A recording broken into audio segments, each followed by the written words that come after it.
The wagon pitched hard. Grain sacks shifted. A boy's scream tore the afternoon as the heavy wheel pinned his leg to the dirt. Then the shadow fell across them. Taller than any man on the street, she stepped through the crowd without a word.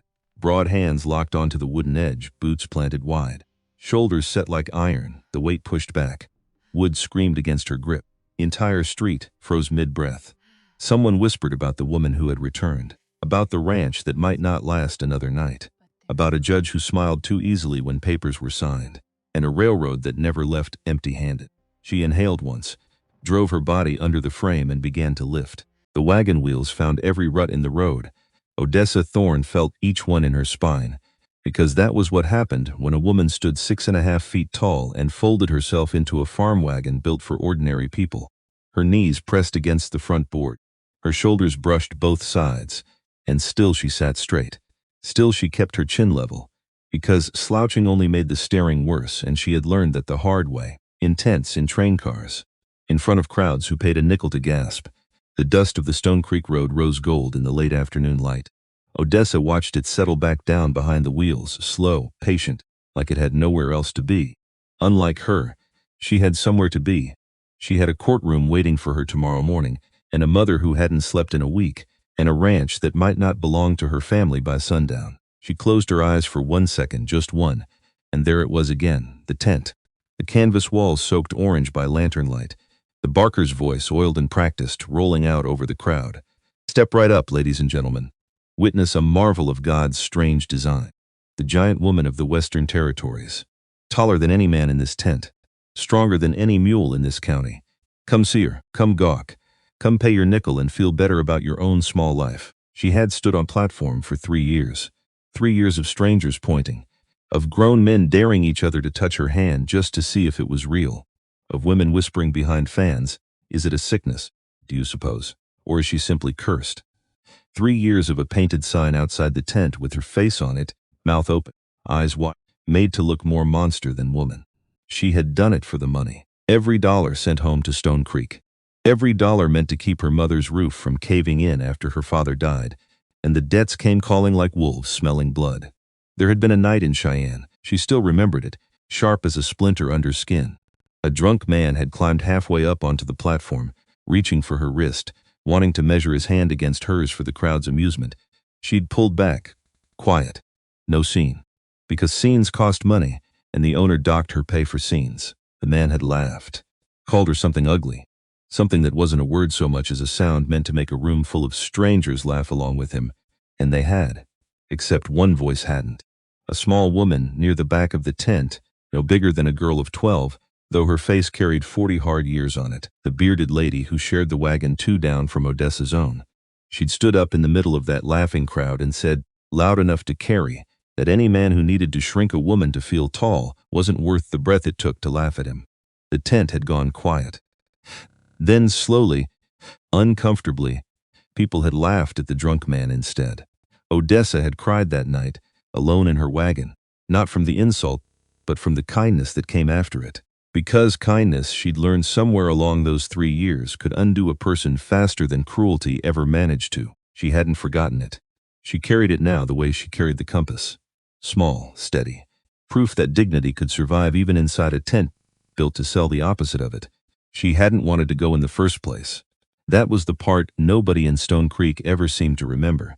The part that got lost somewhere between runoff and joined a circus, as though she'd skipped town chasing glitter and applause. She remembered the truth of it clear enough. A full year after her father died, the debts still climbing, her mother taking in mending by lamplight until her fingers bled at the tips, and then a man in a checkered coat had ridden into Stone Creek, asking after the Thorne girl folks talked about.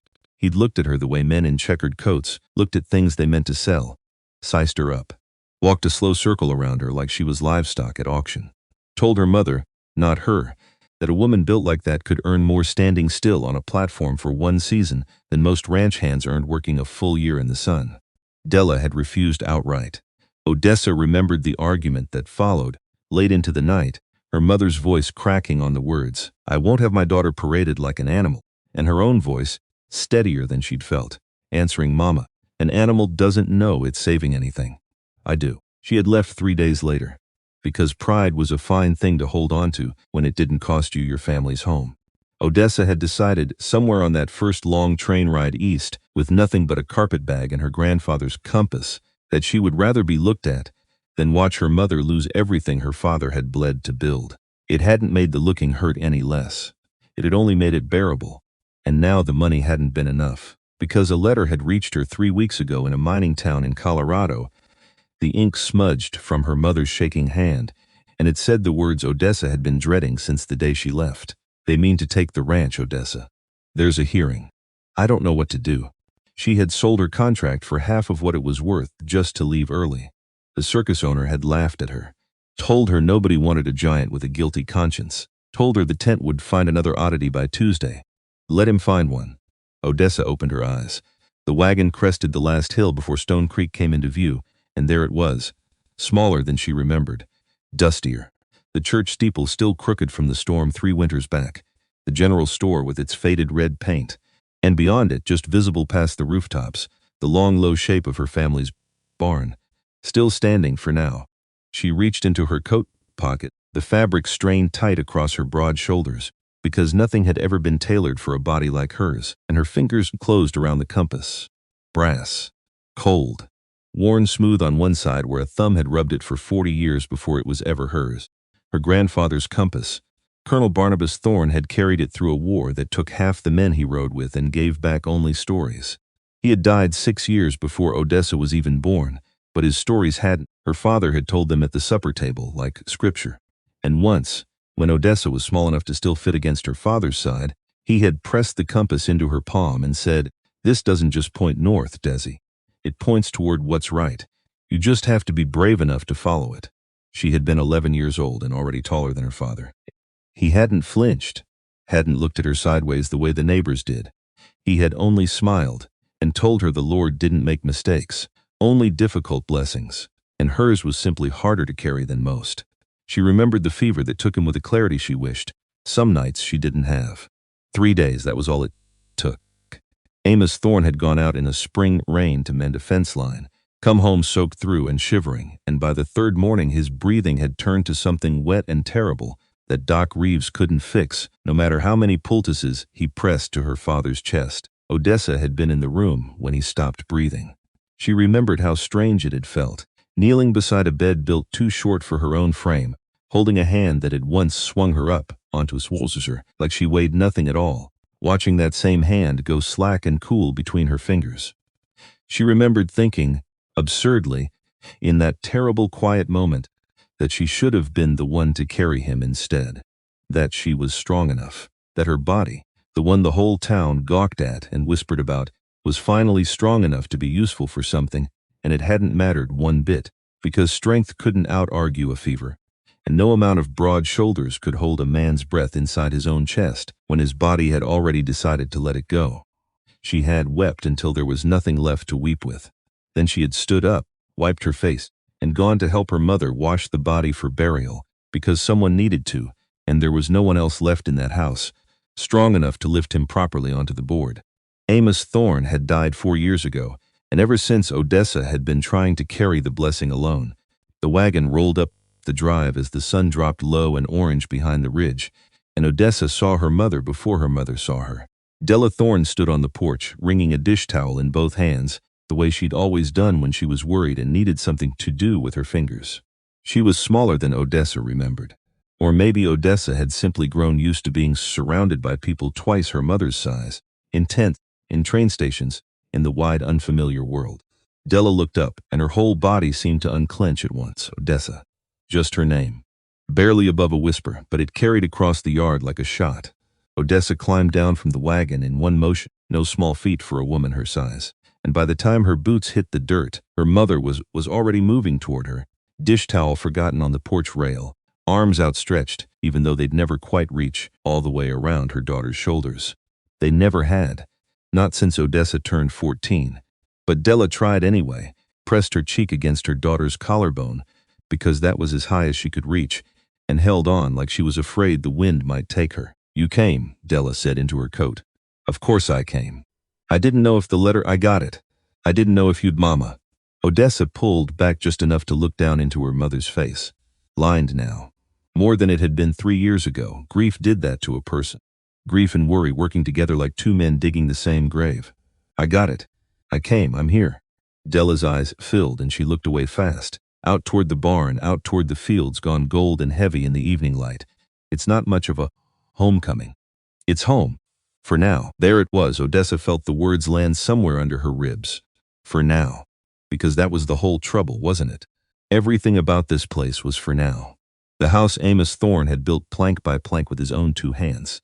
The barn where Odessa had learned to ride before she'd learned to properly walk without knocking her head on door frames. The graves out past the tree line, her father's and her grandfather's side by side, facing east the way the colonel had asked, all of it. For now. Odessa walked the porch rail with her fingertips, the wood silvered from weather, and found the notch her father had cut into it the summer she turned 13, marking her height against the post the way some families marked their children's growth on a kitchen doorframe. Except by 13 she had already outgrown the doorframe. Amos had laughed about it. Said the Lord clearly meant for her to measure herself against something sturdier than a house. She had thought at the time that he was only being kind. Later she understood he'd meant it as instruction. Measure yourself against something that can bear the weight of you, not against people who can't. The notch was still chest height on her now, though it had once sat well above her head. He used to stand right there, Della said softly, coming to stand beside her, and pretend he was going to build the whole house taller just to keep up with you. I remember. He never did stop being proud of you, Odessa. Not for one single day. Even after you left. Then why does it feel, Odessa said, and her voice caught somewhere she hadn't expected it to, like the only time this town was ever proud of me was when I wasn't standing in it? Della didn't have an answer for that. Neither of them said anything more for a while. They only stood together on the porch as the last light drained out of the sky. Mother and daughter, the barn creaking somewhere behind them in the evening wind, the fields beyond it gone the color of old iron. Odessa took the walk down toward the barn, before the light failed completely, because her hands needed something to do, the way her mother's hands needed a dish towel, and because she wanted to see it all again with her own eyes, before tomorrow decided whether she'd see it again at all. The corral fence had a new patch of green wood near the gate, mended sometime in the last year, though not by any hand Odessa recognized in the joinery. The old plow stood exactly where her father had left it, the spring he died, half in shadow beneath the lean-to, rust creeping now along its blade. 2 milk cows watched her from the near pasture, unbothered by her size the way animals so often were, which had always struck Odessa as its own quiet mercy. Horses didn't gawk. Cattle didn't whisper behind their hooves. They simply saw a shape moving through their evening and decided, on the whole, that it meant them no harm. She stood at the fence a long while, one hand resting on the top rail, and let herself feel the particular ache of a place that was hers and might not be much longer. Because that was the cruelty hiding underneath all of it, wasn't it? Not the staring in town, not the whispers. This, a home built board by a man who'd loved her without flinching, standing now on the edge of being taken by men who'd never once set foot on it, who knew her family only as names on a deed they meant to erase. She would not let that happen. She said it out loud, once quiet, to the cows and the fence in the darkening sky, the way a person makes a promise they intend to keep, whether or not anyone else is there to witness it. Not while I'm still standing. Then she turned back toward the house, where lamplight had begun to glow yellow behind the kitchen window, and where her mother was waiting, with a stack of papers that would decide, one way or another, whether that promise held, unless something changed. They sat at the kitchen table that night, the same scarred pine table Odessa has remembered scrubbing as a girl, and Della laid out the papers like a woman laying out a body for viewing. The railroad says your father sold them the west parcel, Della said. All of it. Sold it outright. 6 days before he died. He wouldn't have. I know that he never would have sold that land, not for any price. I know, Odessa. Then why does the paper say, because someone signed his name? Della's voice cracked on the word signed, and she pressed her lips together hard, the way she always did when she was fighting not to cry in front of her daughter. Because Della Thorne had never once let herself cry in front of Odessa. Not at the funeral. Not when the first collection notice came. Not when the sheriff rode out to read the eviction date, aloud like it was nothing more than the weather. Someone signed his name, Odessa repeated slowly. After he was already. I don't know. Della shook her head. I don't know how. I only know the date on that contract doesn't sit right with me. It never has. Odessa reached for the paper, turned it toward the lamplight, and there it was, black ink, a date that made her stomach drop straight through the floorboards. May the 12th. Her father had died on the 10th, Mama. Odessa's voice came out low. Careful, the way a person spoke when they were holding something that might break if they moved too fast. This says he signed 2 days after he was buried. Della's hands went still on the tablecloth. I hadn't looked that close, she whispered. I couldn't. Every time I picked it up, my hands started shaking and I had to put it back down. We have to prove it. Prove what exactly? That your father rose up out of the ground to put his name on a piece of paper? Who's going to believe that, Odessa? Who's going to stand up in front of Judge Hargrove and call the railroad's lawyers liars? Odessa looked at her mother, and something old and stubborn, something that had been simmering under her skin since the day she left this town in a rented wagon, with a circus contract folded in her coat pocket, rose up hot behind her breastbone. I am, she said. Della's eyes went wide. Odessa, I'll stand up. I'll say it. You're not a lawyer, no. And standing up to men like that in a courtroom, Della's voice caught strange on something that sounded like more than simple worry. It doesn't always go the way you'd hope, Odessa. Speaking up, standing tall in front of powerful men, sometimes it costs more than the fight is worth. Odessa studied her mother's face. There was something behind those words, something old, folded away small, the way a person folds away a wound they've decided not to show anyone. Mama, has something like this happened before? Della's hands stilled on the tablecloth. Never mind that now, she said, too quickly, and reached for the contract again, like the conversation had never happened at all. We've only got tonight to think on this properly. Odessa let it go, for now. But she filed the moment away carefully, the way she filed away everything that didn't quite sit right, and told herself she would come back to it when there was room enough to ask again. You've been gone 3 years, Odessa. You don't know this town anymore. You don't know what they say about you when you're not standing in front of them. I know exactly what they say about me. Odessa's jaw tightened. I've heard it my whole life, Mama. In this town and every other one, it doesn't scare me anymore. Except it did. A little, because there was a difference between strangers gawking at a tent sign and her own neighbors, people she'd grown up beside, looking at her with that same curled lip curiosity. That same, is it a sickness, do you suppose? She had told herself for 3 years that she was past caring what Stone Creek thought of her. She wasn't sure that was true, but she wasn't going to say that out loud. Not tonight. Not with her mother's hands trembling on the table and the eviction date circled in red ink not 4 feet away. When's the hearing? Odessa asked instead. Tomorrow. 9 o'clock. Who's representing us? Della's face changed. Something crossed it, fast, like a cloud passing over the sun, and Odessa felt her stomach drop a second time in the same night. Mama, who's representing us? Mr. Whitcomb was. He rode out here 2 nights ago. Told me he'd found something in the old land office records. Something about the railroad's other dealings in the valley. Said he wanted to look closer before the hearing. Della's voice thinned to almost nothing. Last night, on his way back into town, someone stopped his buggy on the north road. The lamp flickered. Is he? He's alive. Della said it fast, like she needed Odessa to hear that part before anything else. Alive, but beaten badly. Doc Reeves says he won't wake proper for days yet. Might not remember much when he does. The kitchen went very quiet. Odessa stared down at the contract on the table, at the date that shouldn't exist, at the black ink that had somehow turned her father's grave into a signature, and she understood, with a cold, clean certainty that settled into her bones like winter, that this was no longer only about a piece of land. Someone did not want that hearing to happen, which meant someone was afraid of what might come out if it did. She had to see him. Odessa told her mother she needed air, which was true enough, and instead walked the half-mile into town toward Doc Reeves's small clapboard house, where a lamp still burned yellow behind a curtained window despite the hour. Doc Reeves answered her knock himself, sleeves rolled, spectacles pushed up into thinning gray hair. Miss Thorne. He looked, for a moment, too tired to be surprised by anything, even a woman her size appearing on his porch after dark. You'll want to be quiet. He's resting. I only need a minute. He let her in.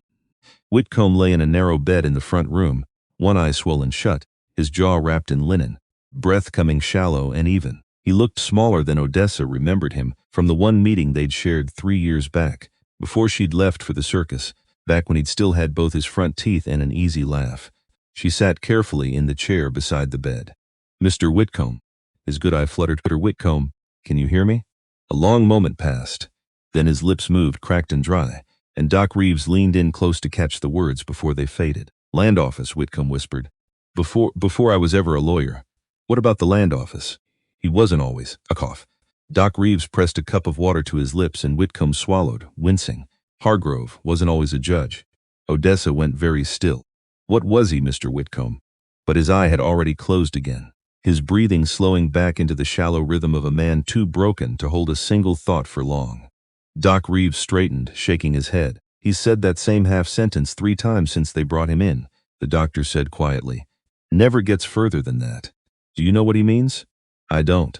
Doc Reeves studied her, something careful in his expression. But I know men don't get beaten half to death on a quiet road for finding nothing, Miss Thorne. Whatever he was chasing down in those old records, somebody wanted it buried worse than they wanted him walking. Odessa looked down at Whitcomb's ruined face, at the linen wrapped tight around a jaw that would take weeks to heal, if it healed straight at all. Wasn't always a judge. She carried those 3 words back out into the dark street, turning them over and over, and by the time she reached her own porch again, she understood one thing with total clarity. Whoever Silas Hargrove had been before he put on those black robes, it was not a man's history he wanted resting quietly. It was a body he'd buried and hoped would never be dug back up. She didn't sleep. She lay in her old bed, feet hanging 6 inches off the end of a frame built for a girl she hadn't been in a decade, and she stared at the ceiling and let her mind run through everything twice. Because if she went in there tomorrow with nothing but a date circled in red ink, they would laugh her out of the room. Because a date alone was a coincidence. A date alone was a clerical error, easily explained away by a railroad lawyer with a silk collar and a smooth voice. She needed more. She needed proof her father was already in the ground before that pen ever touched paper. She thought of her grandfather instead, because that was what her mind did when it ran out of forward motion. It circled back to him, the way water circled back to the lowest point of a field, no matter how many times you tried to drain it elsewhere. Colonel Barnabas Thorne, dead 6 years before Odessa was ever born, and still somehow more present in this house than half the living people who'd passed through it. Her father used to tell the story at supper, same words nearly every time, the way families told stories that had gone smooth and polished from handling, like river stones. A night during the war, a company of men trapped behind enemy lines near a place called Shenandoah, the officers above the colonel calling it a lost cause, ordering the retreat, writing the trapped men off as already dead. Barnabas Thorne hadn't written them off. He'd taken 40 riders through 6 miles of enemy ground in the dead of night, using nothing but a compass and his own stubborn refusal to leave men behind who still had breath in them, and he'd brought every last one of them out alive before sunrise. They'd called it impossible. He'd called it Tuesday, her father used to say, laughing, and the whole table would laugh with him, and Odessa, small then, still fitting easily against her father's side, would ask the same question every single time. How did he know which way to go, Papa? It was dark. How did he know? And her father would tap the compass, then in his own coat pocket, not yet given over to her, and say, he didn't know. Not for certain. He only knew which way was right and trusted the rest to follow. Odessa lay in the dark of her old room now, 23 years old, 6.5 feet of a body the world kept insisting didn't fit anywhere. And she understood something she hadn't quite understood as a girl. Her grandfather hadn't been fearless riding into that darkness. He'd simply decided the men behind him mattered more than the fear did, until she remembered, until the thought arrived so. Suddenly, she sat straight up in bed, the frame creaking under her, and said her father's name out loud into the dark like he might answer. Old Pastor Whitfield had kept the burial ledger. Every death in Stone Creek for 30 years, written down in his own careful hand. Date, cause, witnesses. Signed and dated the day the ground was opened. Odessa remembered standing beside that grave at 11 years old. No, not 11, she'd been 19, grown. Already taller than every man in the churchyard, standing at the back where she always stood so she wouldn't block anyone's view. Watching Pastor Whitfield write her father's name into that book with his own trembling hand while her mother sobbed into a black handkerchief. May the 10th. She had watched him write it. Odessa was out of bed and pulling her boots on before she'd fully decided to move. The church was dark when she reached it, the moon thin and silver behind a scrim of cloud, and she found the side door unlatched the way it always had been in a town too small and too honest to bother with locks. Pastor Whitfield was an old man now, older than she remembered. His hands shook when she woke him, gentle as she could manage in the little room behind the pulpit where he'd slept for 40 years. "Odessa Thorne," he breathed, squinting up at her. "By candlelight, Lord above, you've grown. I need the burial ledger, Pastor." "At this hour?" "I need it before 9 o'clock tomorrow morning. Please." Something in her voice must have told him not to ask more questions, because he only nodded, slow, and shuffled toward the cabinet where the church kept its records. The ledger was heavy, leather-bound, cracked with age at the spine. He opened it with careful fingers, licking his thumb, turning pages that crackled like dry leaves, until he found it. May the 10th, Amos Thorne, aged 41, cause fever of the lungs. Witnessed and buried by Pastor Elijah Whitfield and Dr. Samuel Reeves. Both their signatures. Odessa stared down at the page, at her father's name, in faded brown ink, and felt something in her chest crack open wide enough to let the grief back in for just a moment. She hadn't let herself feel it properly in years. Not on the road, not in the tent. There hadn't been room for grief between shows. There was room for it now. She let it move through her, quick, like a fever breaking, and then she closed it back down the way she'd learned, to close down everything that didn't serve the fight ahead of her. "Pastor," she said, "I need you to come to the hearing tomorrow." He looked at her over the top of his spectacles. "Whatever's happened, child?" "Someone's saying my father signed away our land 2 days after you buried him." The old man went very still. Then slow, he closed the ledger and held it against his chest like something sacred. "Then I suppose," he said quietly, "the Lord's timing has brought you home for a reason, Pastor." Odessa hesitated at the door, the ledger already tucked safe beneath her arm. "Did anyone ever ask to see this book before tonight? In the 4 years since my father died?" The old man's brow furrowed, thinking back. "No," he said slowly, which struck me as odd now that you ask it plain. Land disputes usually bring lawyers sniffing round every record in town. This one never did. Not once. Someone made sure it wouldn't need to. "You believe someone kept the railroad's own lawyers from finding it?" "I believe," Odessa said, "that someone already knew exactly what it would say and didn't want it found at all." Pastor Whitfield was quiet a long moment, candlelight trembling across the lines of his old face. "Then you'd best pray hard tonight, child," he said finally, "because a secret that old, kept that carefully, by someone with that much power to keep it, that's not the kind of thing that comes apart gently." Odessa walked home beneath a sky gone thin, with the first gray hint of morning, the ledger heavy under her arm, her own footsteps the only sound on the empty road. She thought of her father's hand, cold in hers. She thought of the checkered coat man, circling her like livestock at auction. She thought of a judge who had looked at her that very courtroom would hold in a few short hours, and decided before she'd ever spoken a word that she was too small a thing to fear. He was wrong about that. He had been wrong about that her entire life. And tomorrow, God and a dead man's ledger willing, the whole of Stone Creek was finally going to learn it alongside him. Morning came gray and close, the kind of light that made everything look like it was holding its breath. Odessa dressed carefully. There was no dress in the house that fit her properly there. Never had been, not since she was 15, so she wore what she always wore into any room that mattered. Her father's old coat, let out at the shoulders by her own hand with a needle and thread, she'd taught herself to use on the road.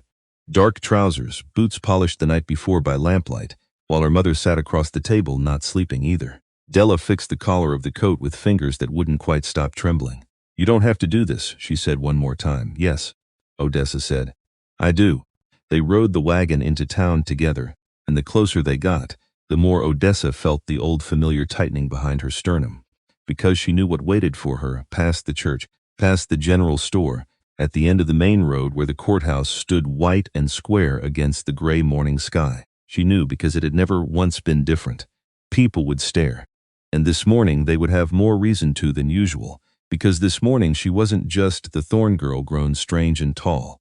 This morning she was the last defense standing between her family and ruin, and everyone in that courtroom would know it before she even opened her mouth. They passed the mercantile first, and Odessa saw a woman she recognized instantly.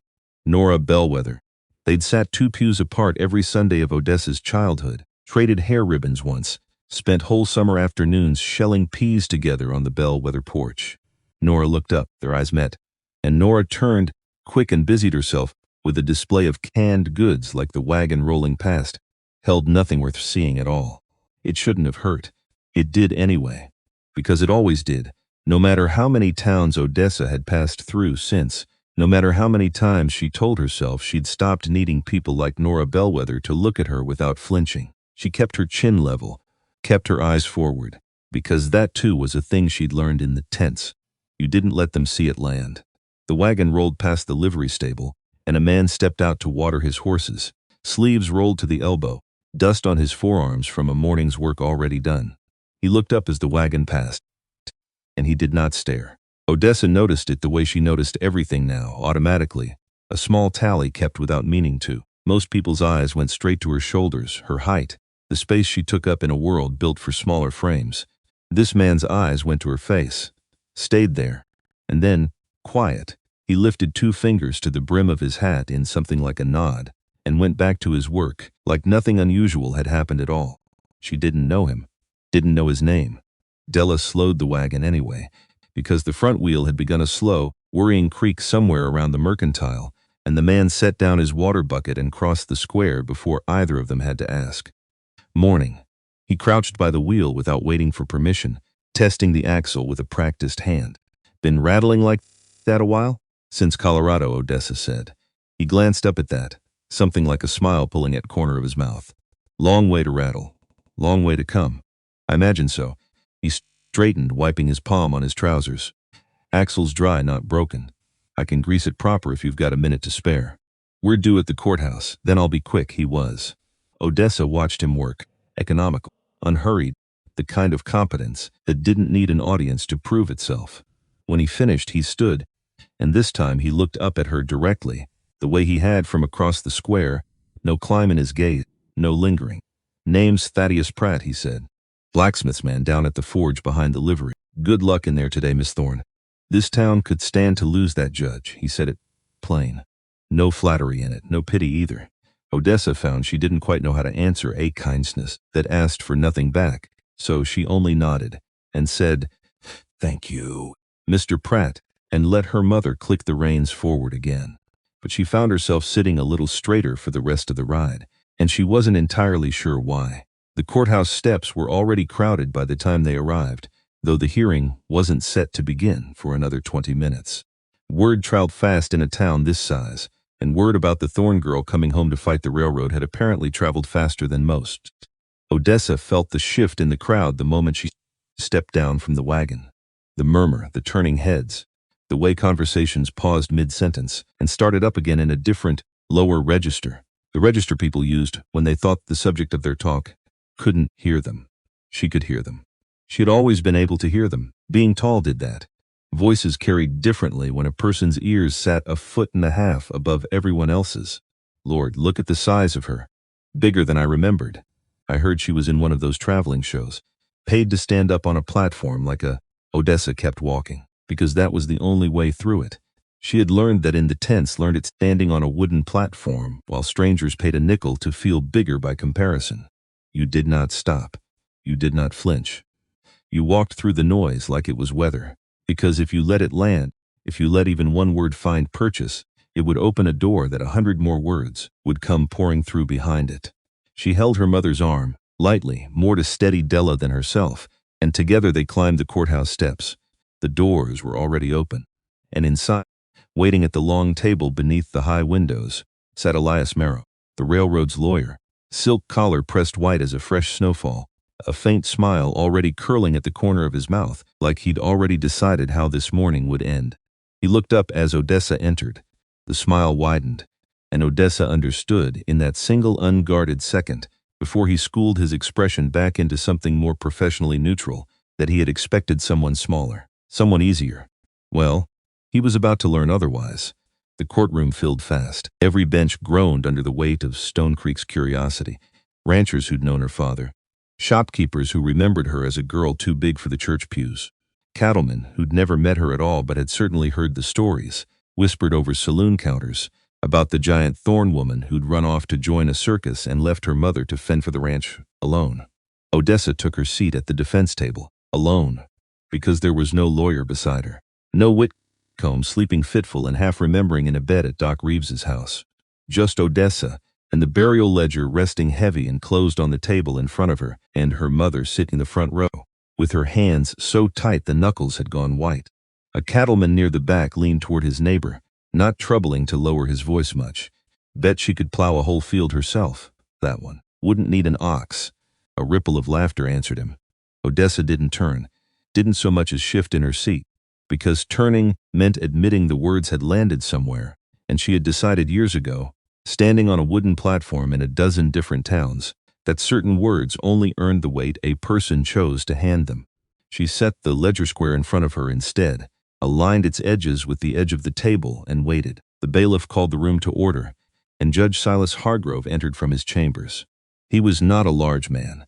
That was the first thing Odessa noticed, the way she noticed such things now out of old habit. Not large, but he carried himself like a man twice his size, chin high, robes sweeping the floor, and he settled into the high leather chair behind the bench with the unhurried confidence of a man who had never once, in 10 years on that bench, been made to feel small. His eyes found Odessa, and something flickered across his face. Not fear, not yet, just surprise, quick and involuntary, the surprise of a man who'd been told to expect a girl and instead found himself looking at a woman built like a monument. He recovered fast. "Well," Judge Hargrove said, and his voice carried easy and amused across the packed room, "it appears the Thorne family has sent its champion." Laughter rippled through the gallery. Odessa did not move, did not blink, sat with her hands folded on the table exactly the way she had learned to sit on a wooden platform under a canvas roof while strangers laughed at the size of her. "Miss Thorne," the judge went on, leaning back in his chair, "I understand your hired counsel met with an unfortunate accident." "He did, Your Honor." "A shame." "Yes. And so you've come to represent your family's interests yourself." "I have." Hargrove's mouth curled at one corner. "Do you have any legal training, Miss Thorne?" "None at all?" "None. Any experience whatsoever in a court of law?" "No, Your Honor." Somewhere behind her, a man laughed. One. Sharp, like a door slamming. Odessa did not turn around. She had learned, standing on a platform for 3 years, that turning around only gave a laugh more room to grow. Then perhaps he said, and here his voice dropped into something silkier, something meant to carry, meant to land. "You might reconsider whether a courtroom is truly the place for you. There are, I understand, other venues far better suited to a woman of your particular size. Traveling shows, I believe they're called." The laughter this time was louder, cruel. Odessa felt it hit her square in the chest, exactly where it was meant to, and for one terrible second the old shame rose up hot behind her eyes. The shame of standing on a platform while a barker sold tickets to gawk at her. The shame of every whispered is it a sickness she'd carried through half a dozen towns. Except she was not on a platform now. She was at a table, with a case, with a date circled in red ink and a burial ledger that would prove her father had never signed away a single acre of his land. She lifted her chin. "I am prepared to proceed, Your Honor."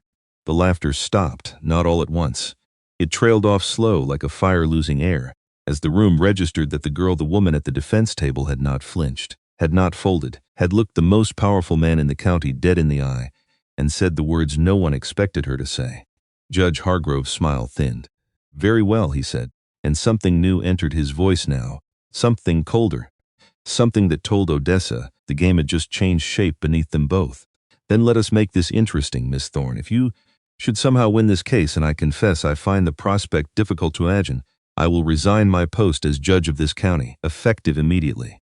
A gasp swept the gallery. "But if you lose," Hargrove continued, leaning forward now, elbows on the bench, "you and your mother will vacate the Thorne Ranch by sundown tomorrow, and you will leave this territory entirely, never to return." The room had gone utterly silent. Odessa heard her mother's sharp intake of breath from the front row, heard the creak of a bench somewhere behind her as someone leaned forward, hungry for whatever came next. She could ask for a delay. No one in Stone Creek would blame her. Whitcomb lay unconscious a mile away. She had walked into this courtroom with nothing but a night-old discovery and a dead man's ledger. She thought of her mother, wringing that dish towel on the porch. She thought of the hands that had built the ranch's fences, calloused and sure, before those same hands went cold in a box beneath the churchyard oak. She thought of the compass in her coat pocket, warm now from her own body heat, and the words her father had given her along with it. "It points toward what's right. You just have to be brave enough to follow it." "I accept, Your Honor," Odessa said. And this time, when the room erupted into stunned whispers, she did not hear a single word of it. Elias Merrow rose first, smoothing the front of his silk vest with 2 manicured fingers, and paced the quinform floorboards with the unhurried ease of a man who had done this 100 times and lost none of them. "Your Honor," he began, The claim before this court is a simple one. The west parcel of what was formerly known as the Thorn Ranch was purchased fair and legal by the Ironclad Railroad Company, its ownership transferred by contract, signed and witnessed on the 12th day of May of this year. He gestured toward a rolled survey map propped against his table, as though its very existence settled the matter. That parcel includes the creek frontage this valley depends upon for its water rights, 40 acres, prime grazing land, and the only reliable water source for 6 neighboring properties besides the Thorne family's own. The Ironclad Railroad requires that frontage to lay track through to the Northern Territories, and requires it cleared a prior claim before construction can proceed. This court granted preliminary approval for that construction 11 months ago. He let that sit a moment, the number doing its own quiet work on the gallery. The defense has offered no evidence to dispute this transaction. Indeed, until yesterday morning, the defense had offered no evidence at all. He turned and looked directly at Odessa. We move that this court recognize the Ironclad Railroad's rightful ownership and dismiss any further claim by the Thorne family without delay. He sat, satisfied, certain. Judge Hargrove's gaze swung to the defense table. Your response, Miss Thorne. Odessa stood. She felt every eye in the room travel up the length of her as she rose, the way they always did, the slow creeping realization of just how much room she took up in a space built for smaller people. She let them look she had stopped fighting that particular battle years ago. Your Honor, she said, this is not a simple land dispute. She reached down and laid her palm flat against the burial ledger. It is a matter of a lie. The room stirred. Odessa let the silence hold a moment longer than was comfortable. She had learned that too, in the tense, silence held right, could say more than a shout ever managed. This morning, she said, the court suggested I might be better suited to a traveling show than a courtroom. That my size made me a curiosity and nothing more. I've heard that my whole life, in this town, and every other one I've passed through since. I stopped letting it wound me some years back. She turned, slow, taking in the packed gallery, the faces that had laughed an hour before now gone very still. But I'll say this plainly so there's no mistaking it. Being looked at does not make a person foolish. Being different does not make a person wrong. And a woman built taller than most does not lose her ability to read a date correctly printed in black ink. Nobody laughed this time.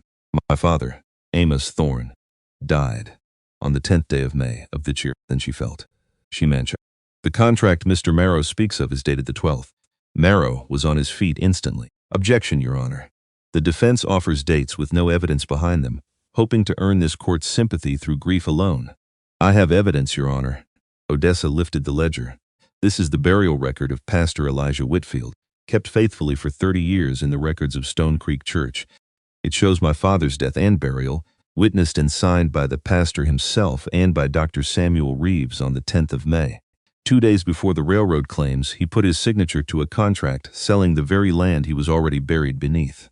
The murmur in the gallery rose to a low roar. A dead man, Odessa said, and now her voice found something harder, something that carried all the way to the back row, without needing to rise in volume at all. Cannot hold a pen, Your Honor. Marrow's face had gone the color of old paper. Objection. That ledger has not been properly filed before this court, and it's a tin.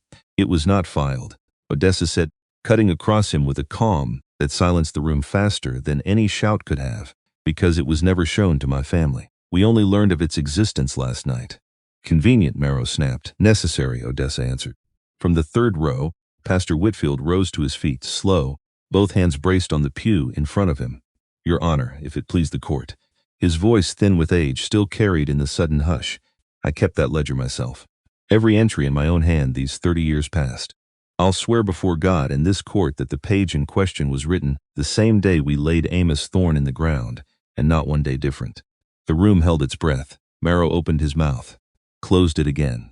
Because there was nothing left to object to that wooden sound in front of a packed gallery, like a man arguing against a pastor's own word before God. Judge Hargrove's gavel came down once, sharp, though his eyes had not left the ledger in Odessa's hands, and something in his face had changed. Something Odessa recognized instantly, because she had spent 3 years reading fear on the faces of strangers who came to gawk and left unsettled by what they'd actually seen. It was not the fear of a man watching a stranger's claim fall apart. It was the fear of a man watching his own secret walk into the light. Your Honor, Odessa pressed on, I ask that this ledger be entered as evidence, and that the court call Pastor Whitfield to testify as to its authenticity." Hargrove's jaw worked once, twice before he spoke. "This court," he said, and his voice had lost some of its earlier polish, "will recess, pending further review of this evidence. The parties will be notified when this bench is prepared to reconvene." The gavel came down again, harder this time, and the courtroom exploded into noise. Benches scraped. Voices rose. A ranch hand near the back shouted something Odessa couldn't quite catch, and two reporters from the Stone Creek Gazette bolted for the double doors, notebooks already open. Elias Marrow stood frozen at the plaintiff's table, staring at the ledger like it might bite him. And Judge Hargrove rose from the bench, without another word, robes sweeping behind him, and disappeared through the door to his chambers, so fast it might have looked, to anyone watching closely enough, like a man fleeing the scene of something. Odessa sat back down slowly. Her hands, she realized, were shaking. The courtroom emptied in stages the way crowds always did, the loudest and most curious lingering longest. Odessa watched them go from her seat at the defense table and noticed something she hadn't expected to notice. Some of them looked back at her on their way out, not with the old curled lip curiosity, something closer to reconsideration. A cattleman who'd laughed loudest at the judge's opening jab tipped his hat toward her, silent before shouldering out through the double doors. An older woman near the back, one Odessa didn't recognize, pressed a hand briefly to her own chest as she passed, the gesture unmistakable even without words attached to it. It wasn't forgiveness for 3 years of whispered rumors. It wasn't even acceptance, not yet. But it was a crack in something that had felt, for most of Odessa's life, entirely solid. Only a handful of stragglers remained near the doors when the room had mostly cleared, whispering behind cupped hands. Odessa stayed seated at the defense table, the ledger still open in front of her, her breath coming uneven in the sudden quiet. She had done it. She had walked into that room expecting to be laughed out the door, and instead she had watched the most powerful man in the county lose his composure in front of half the town. But the fear in his face lingered in her mind like smoke that wouldn't clear. That was not the reaction of an innocent man. "You know what just happened in there?" The voice came from beside her, low and gravel-worn, and Odessa looked up to find an older man approaching, silver mustache, a battered Texas Ranger star pinned crooked to a coat that had seen better decades. He removed his hat as he reached the table, revealing a head of hair as silver as the badge. "I'm sorry," Odessa said. "Do I know you?" "Name's Ezra Colt." He set his hat on the table's edge, careful, like a man used to keeping his hands where people could see them. "Your grandfather and I rode together, more years back than either of us like to count. Barnabas Thorne was the finest man I ever served under, God rest him." Odessa let out a breath she hadn't realized she'd been holding. "You knew my grandfather, knew him, buried 2 friends beside him. Would have followed that man into hell itself if he'd asked me to." Ezra's pale eyes studied her face, unhurried the way a man studies a horse before deciding whether to trust it near his family. "You've got his look about you." Around the eyes. Odessa didn't know what to say to that, so she said nothing at all. "He used to speak of you." Ezra said, quieter now, "before you were born even. Told me once he hoped whichever grandchild came along would inherit his height and his stubbornness both, since the two never did much good apart from each other. Seems the Lord obliged him." "Seems he did." A faint smile creased the old man's weathered face, there and gone. "Barnabas used to say a person's size was never the measure of them. Said he'd known plenty of small men who couldn't fill a doorway with their courage, and plenty of big men who couldn't either. Said the only measure worth trusting was what a person did when the room turned against them. And what did I do? You stood up straighter, girl, when by every right you'd have been forgiven for folding. You asked if I know what just happened in there," she said instead. "I know I proved a date wrong. You did more than that." "Did I?" Ezra pulled out the chair across from her and sat, slow joints creaking audibly in the empty room. "You scared him, girl." "The judge?" "Silas Hargrove has sat on that bench 10 years. I've watched him rule against widows without so much as blinking. Watched him send men to the county jail for stealing bread and never once lose his composure doing it." Ezra leaned forward, elbows on the table, voice dropping lower still. "That man does not panic over paperwork. He rules on forged deeds most every week of his life, and he does it smiling." Odessa's fingers found the edge of the ledger, tracing the worn leather without quite meaning to. "Then why did he run out of that courtroom like the building was on fire?" "That," Ezra said, "is the question you and I are going to spend tonight answering." Something cold moved through Odessa's stomach. You think he's hiding something. I think Ezra said carefully that a ledger like that one should never have needed covering in the first place. Records like that don't simply go unnoticed for 4 years. Someone kept your family from ever laying eyes on it. And whoever that someone was, Judge Hargrove's face just told this whole town he knows exactly who. Odessa sat very still. Outside through the tall courthouse windows, she could see the town going about its business, wagons rolling past, a dog barking somewhere down near the livery, the ordinary rhythm of a place that had no idea what had nearly come undone inside these walls this morning. My father, she said slowly, didn't just lose his land to a railroad company. Ezra didn't answer. He didn't need to. His silence was answer enough. Someone helped that happen, Odessa said. Someone made sure it happened, and that someone is still walking around this town free, wearing robes and calling himself a judge. Now you understand, Ezra said, why he tried so hard to make you small before you ever opened your mouth this morning. Powerful men only go to the trouble of humiliating folks they're afraid of, Miss Thorne. He didn't challenge you because he thought you'd lose. He reached for his hat, turning it slow in his weathered hands. He challenged you, Ezra said, because some part of him knew you might actually win.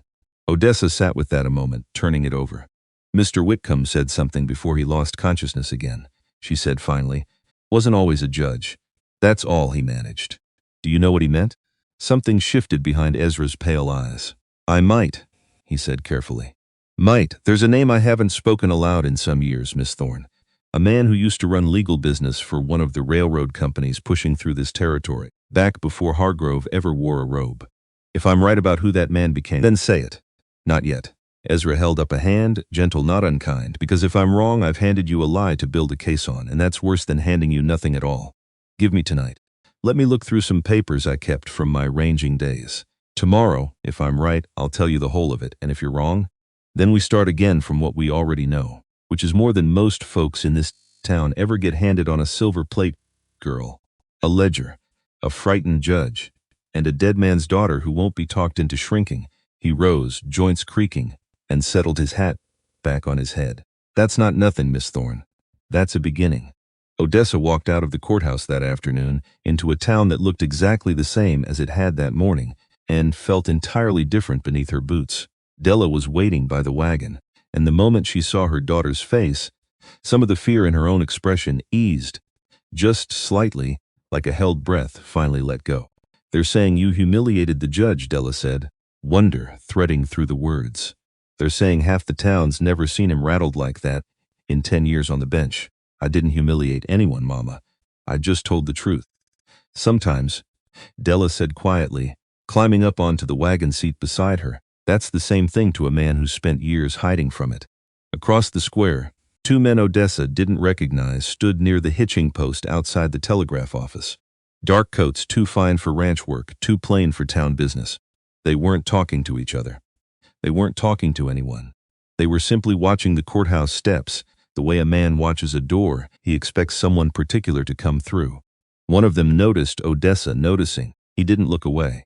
She held his gaze, a beat longer than was comfortable, until he finally touched the brim of his hat, unhurried, and turned to murmur something to the other man instead. A small thing. Except it settled cold in Odessa's stomach anyway, the way certain small things did. Odessa took the reins, and as she did, her eyes drifted once more toward the livery stable across the square, where the man from that morning was still working, sleeves rolled, unbothered by the whispers, still rippling through Stone Creek streets about the giant Thorne woman and her dead father's ledger. He looked up as the wagon passed a second time that day, and once again, his eyes went straight to her face and stayed there, and he offered the same small nod he had that morning, like nothing about her had struck him as remarkable at all, except, perhaps, the steadiness in how she held herself. Odessa found herself nodding back before she'd quite decided to. Then the wagon rolled on, out past the church, out past the churchyard where her father and grandfather lay side by side facing east, and toward the ranch that was, for one more night at least, still theirs. Because tomorrow the fight would begin again in earnest, because a recess was not a victory. It was only a door left standing open, and on the other side of it waited a man with far more to lose than a piece of land, and far more reason than Odessa had yet understood, to make sure that door swung shut again, before the truth came all the way through. She thought of the fear on Judge Hargrove's face. She thought of Whitcomb, beaten senseless on the North Road the night before a hearing he'd never gotten to attend. And she thought, as the wagon carried her home beneath a sky gone the color of a fading bruise, that Ezra Colt was right about one thing above all else. This had stopped, somewhere between the burial ledger and the judge's fleeing robes, being only a fight over land. It had become something far larger and far more dangerous. A rider was waiting at the ranch gate when they returned. Odessa's hand went instinctively toward the wagon brake, tension coiling through her shoulders until she made out the shape of him against the dusk light and recognized the set of those shoulders from the livery stable that morning. Thaddeus Pratt sat easy in the saddle, a burlap sack balanced across his lap. "Didn't mean to startle you," he said, swinging down as the wagon rolled to a stop. "Heard how the hearing went. Whole town's heard by now, I expect." "Word travels fast," Odessa said. "Faster than most anything else in Stone Creek." He held out the sack. "Brought feed for your stock. Figured with everything else on your plate this week, one less thing to ride into town for couldn't hurt." Della, climbing down from the wagon, looked between the two of them with an expression Odessa chose not to examine too closely. "That's kind of you, Mr. Pratt," Della said. "More than kind. Wasn't much trouble." Still, Della gathered the sack from him, and something in her tired face eased at the small, ordinary weight of it, the way a person's face eases at any proof, however small, that the whole world hasn't turned against them. "You'll stay for supper." "Wouldn't want to impose, ma'am." "You brought feed to a family half the town's decided to shun this week," Della said, already turning toward the house. "That's not imposing. That's the first decent thing that's happened to us in longer than I care to admit." Thaddeus glanced at Odessa, something uncertain in it, waiting for her own word on the matter. "Stay," Odessa said. "Please." It came out plainer than she'd meant it to. More like a request than an invitation. But he only nodded, easy, like plain words didn't trouble him one bit, and followed them both up toward the house as the sky overhead deepened from orange to a bruised, settling blue. Supper that night was simple. Bread, beans, a little salted pork Della had been saving. But there was something in the kitchen that hadn't been there in longer than Odessa could easily name. Something loosened. Something almost like laughter when Thaddeus told a dry, understated story about a stubborn mule at the livery that had once kicked clean through a stall door for no better reason than spite. For an hour nobody spoke of judges or ledgers or men in dark coats watching courthouse steps. For an hour it was only supper. Odessa found herself watching the lamplight, catch the lines of Thaddeus's face as he talked, and told herself firmly that she was only tired, only relieved, only imagining the warmth that had nothing at all to do with the meal in front of her. She mostly believed it. Thaddeus left a little before 9, tipping his hat to Della, offering Odessa a short, steady look before he swung back up into the saddle. "Tomorrow'll be harder than today," he said. "Man like Hargrove doesn't lose ground twice without pushing back. I expect you're right. Whatever you need, feed. A strong back, somebody to hold a lantern while you dig through old records at midnight." A faint, dry smile. "Livery's not far from the courthouse. I hear most everything." "I'll remember that, Mr. Pratt." "Thaddeus." "Thaddeus," Odessa repeated, and something in the way the name sat in her mouth felt unfamiliar and not unwelcome at once. He rode off into the dark, and Odessa stood on the porch a while longer, watching the dust settle behind his horse the same patient way it had settled behind her own wagon that morning, like the road simply absorbed whatever passed over it, and asked no questions about where anyone was headed. She had just turned to go back inside when a second set of hoofbeats came up the drive, faster, less patient. Ezra Colt. He didn't dismount easy the way Thaddeus had. He swung down hard, boots hitting the dirt, with the urgency of a man who hadn't stopped to think twice since he'd climbed into the saddle. "Miss Thorne, Mr. Colt, it's late." "I know it." He pulled a folded paper from inside his coat, the edges soft and worn from handling, the ink faded the particular brown of something kept far too long in a drawer. "I told you I'd look through some old papers tonight." "I did. Found this among them." Odessa took it carefully, tilting it toward the porch lamp. An old survey commission. A company letterhead, the ink faded but still legible enough to make out a name printed beneath a long column of legal signatures. Her breath caught. "This is Cornwall and Vane Land Consortium," Ezra said before she could finish, before it ever called itself Ironclad Railroad, before Silas Hargrove ever sat behind a judge's bench in this county. Odessa looked up at him, the porch lamp throwing long shadows across both their faces. "He worked for them," she said slowly. "Whitcomb was right. He didn't just work for them, Miss Thorne." Ezra's voice had gone low, careful, like a man setting down something heavy without wanting it to shatter. Look at the second page. She turned it over.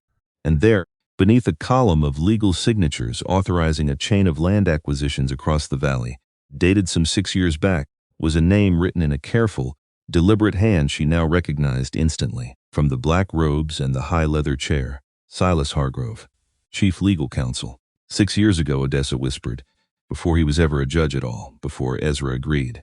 Which means every deed his signature touches back then is worth a second look. Which means your father's ranch might not be the only piece of ground he helped some railroad man take that didn't rightfully belong to them. The porch lamp flickered once in a gust of night wind. Odessa stood very still, the paper trembling slightly in her hand, though whether from the wind or something else entirely she couldn't have said. How many families, Mr. Colt? Ezra's jaw tightened. I don't rightly know yet, but I intend to find out, and so I suspect, do you? She looked down at the faded signature one more time, at the name of a man who had stood over her that very morning, and told the whole town she didn't belong in his courtroom. Tomorrow, Odessa said quietly, we find out exactly how far this goes. Ezra nodded once, settled his hat back low over his eyes, and rode back out into the dark the way he'd come, leaving Odessa alone on the porch with a dead man's ledger inside the house and a living man's secret folded now in her hand. She found her mother still awake at the kitchen table. When she went back inside, a single candle burned low beside her, the eviction papers pushed to one side to make room for something Odessa hadn't expected to find there. Her father's old law books, the ones the ranch hands had pooled their wages to buy her grandfather, years before Odessa was born, leather cracked soft with age, pages gone yellow and brittle at the edges. I couldn't sleep either, Della admitted before Odessa could ask. Thought I'd see if there was anything useful in these old things. Mostly there isn't. Mostly it's just your grandfather's handwriting in the margins, arguing with judges who've been dead longer than I've been alive. Odessa sat across from her, setting Ezra's folded document on the table between them. Della's eyes fell to it, and her face changed slowly as she read, the candlelight catching the lines that worry had carved into her these past 4 years. Cornwall in vain, she said softly. I remember that name. Your father used to curse it under his breath sometimes, working the west fence line. I never knew why. I think he knew something, Mama. Something he never got the chance to prove.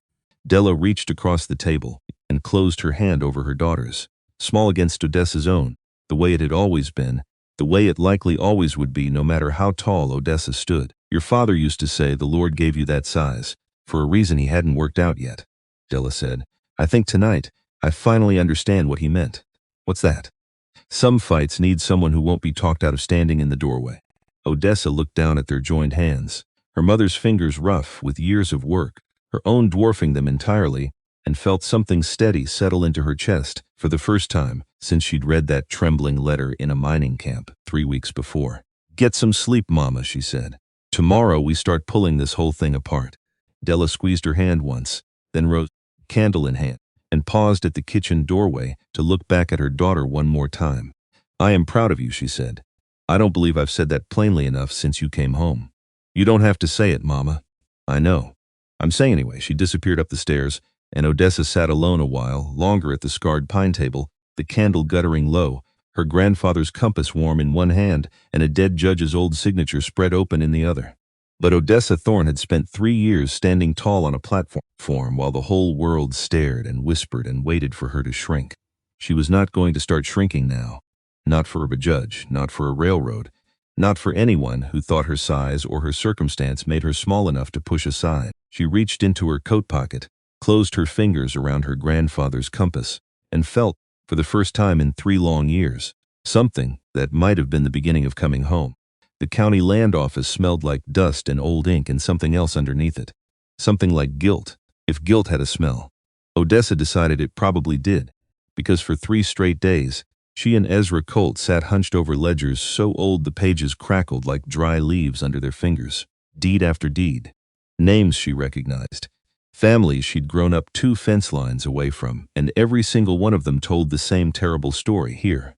Ezra tapped a page, voice low, like the walls themselves might be listening. Garner spread. Foreclosed 8 years back. Signed off by Silas Hargrove, acting counsel. Another one. Odessa rubbed her eyes. Because she'd stopped counting somewhere around number 11, And now the names had started blurring together into one list of people who'd trusted a man in a fine coat and lost everything for it. How many, Ezra? I don't know yet. Guess. He didn't answer right away, which told her more than an answer would have. Enough, he finally said, that this isn't a man who made one mistake and covered it up. This is a man who built himself a whole career on other people's ruin. The Dunmore place, Odessa's quietly turning another page. I remember them. They left when I was small. Everyone said they'd simply moved on for better opportunity out west. They didn't move on, Ezra said. Foreclosed, same year as Garner, same signature. And the Ashby Ranch? Ezra found the entry, his jaw tightening as he read it. Same story, different year, 4 names. Then 6. Then 9. By the time the candle had burned low enough that Della came to check on them, worried, and found her daughter and an old ranger surrounded by paper, going back further than either of them had the stomach left to read that night. Odessa closed the ledger in front of her, because she needed a second. Just 1 second, where she wasn't staring at proof that her father's death had been a business opportunity to somebody. That somewhere in this valley, other daughters had sat at other kitchen tables, staring at other contracts with dates that didn't add up. She thought of the Garner family, whose name she'd just read. Old Ferris Garner used to trade horses with her father, back before Odessa was tall enough to see over a saddle. She remembered him vaguely, weathered and kind, always slipping her a peppermint from his coat pocket when he rode out to the ranch. Gone now. Moved on. Nobody in Stone Creek quite seemed to remember where. Erased same as her own family nearly had been, and nobody had ever thought twice about the emptiness left behind, because that was the particular cruelty of it. A ranch didn't scream when it was stolen. It just changed hands quietly and the world moved on, and the only ones left carrying the weight of it were the families who'd lost everything and had nowhere left to put their grief but silence. We tell the town, she said. Not yet. Why not? Because a stack of old paper convinces nobody of anything until it's tied to a man's own hand in his own words. Ezra leaned back, chair groaning under him. We need more than signatures on old forms, girl. We need him admitting it. Somewhere. Somehow. Odessa looked down at her own hands. Broad, strong, hands that had lifted circus tent poles heavier than most men could manage alone, hands that had never once in 23 years felt entirely useful until this exact moment. She found her mother on the porch that evening, shelling peas into a bowl that didn't need shelling, the way Della always did when her hands needed something to occupy them, and her mind wanted somewhere else to be. Mama. Odessa sat beside her, the porch step groaning under her weight the way it always had. 2 nights ago. You said something. Della's fingers didn't stop moving. I said a lot of things 2 nights ago. You said standing up to powerful men doesn't always go the way a person hopes, that it costs more than the fight is worth. Odessa watched her mother's face carefully. That wasn't about me, was it? The shelling stopped. For a long moment neither of them said anything, and the evening settled around them. Crickets starting up somewhere past the fence line, the sky gone the color of a fresh bruise. Your father wasn't the first, Della said finally. Odessa felt something cold slide down her spine. The first what? The first to lose land to that railroad. There was a family 2 years before, the Cordell place, out past the Cridge. Della set the bowl down, hands finally still. I went to the sheriff about it. Told him something wasn't right with how quick that family lost their claim. Told him the paperwork looked wrong to me. What happened? 2 men came to this house one night while your father was in town. Della's voice had gone flat. Careful. The voice of someone reciting something they'd spent years trying not to remember out loud. Stood right there in that yard. Didn't touch me. Didn't need to. Just told me a woman with a young daughter ought to think hard about which fights were worth the risk to her family. Odessa's chest tightened. You never told Papa? Not until now. Della looked at her daughter, eyes bright in the fading light. I was ashamed, Odessa. Ashamed I let 2 men in dark coats talk me into silence. And then your father died, and the same railroad came for us anyway. And I thought voice broke. I thought maybe if I'd stayed quiet, they'd have left us be. I know that's foolish. I know silence never once protected anybody in this valley. Some nights I still believe it anyway, because believing anything else means admitting I helped build the very trap that caught us. Odessa reached over and took her mother's hand. Because there was nothing else to say that wouldn't sound hollow against a wound that old. You didn't build anything, Mama. They did. Men like Hargrove. Men like whoever sent those 2 in dark coats. You were just trying to keep your daughter safe. And now my daughter's the one walking straight toward them. Yes. Doesn't that frighten you? Odessa thought about it. Really thought the way she hadn't let herself in 3 days of dusty ledgers and old names. "It does," she admitted. "But I've spent my whole life being frightened of rooms full of strangers staring at me. I'd rather be frightened doing something that matters." Della was quiet a long moment, watching the last light fail out past the fence line.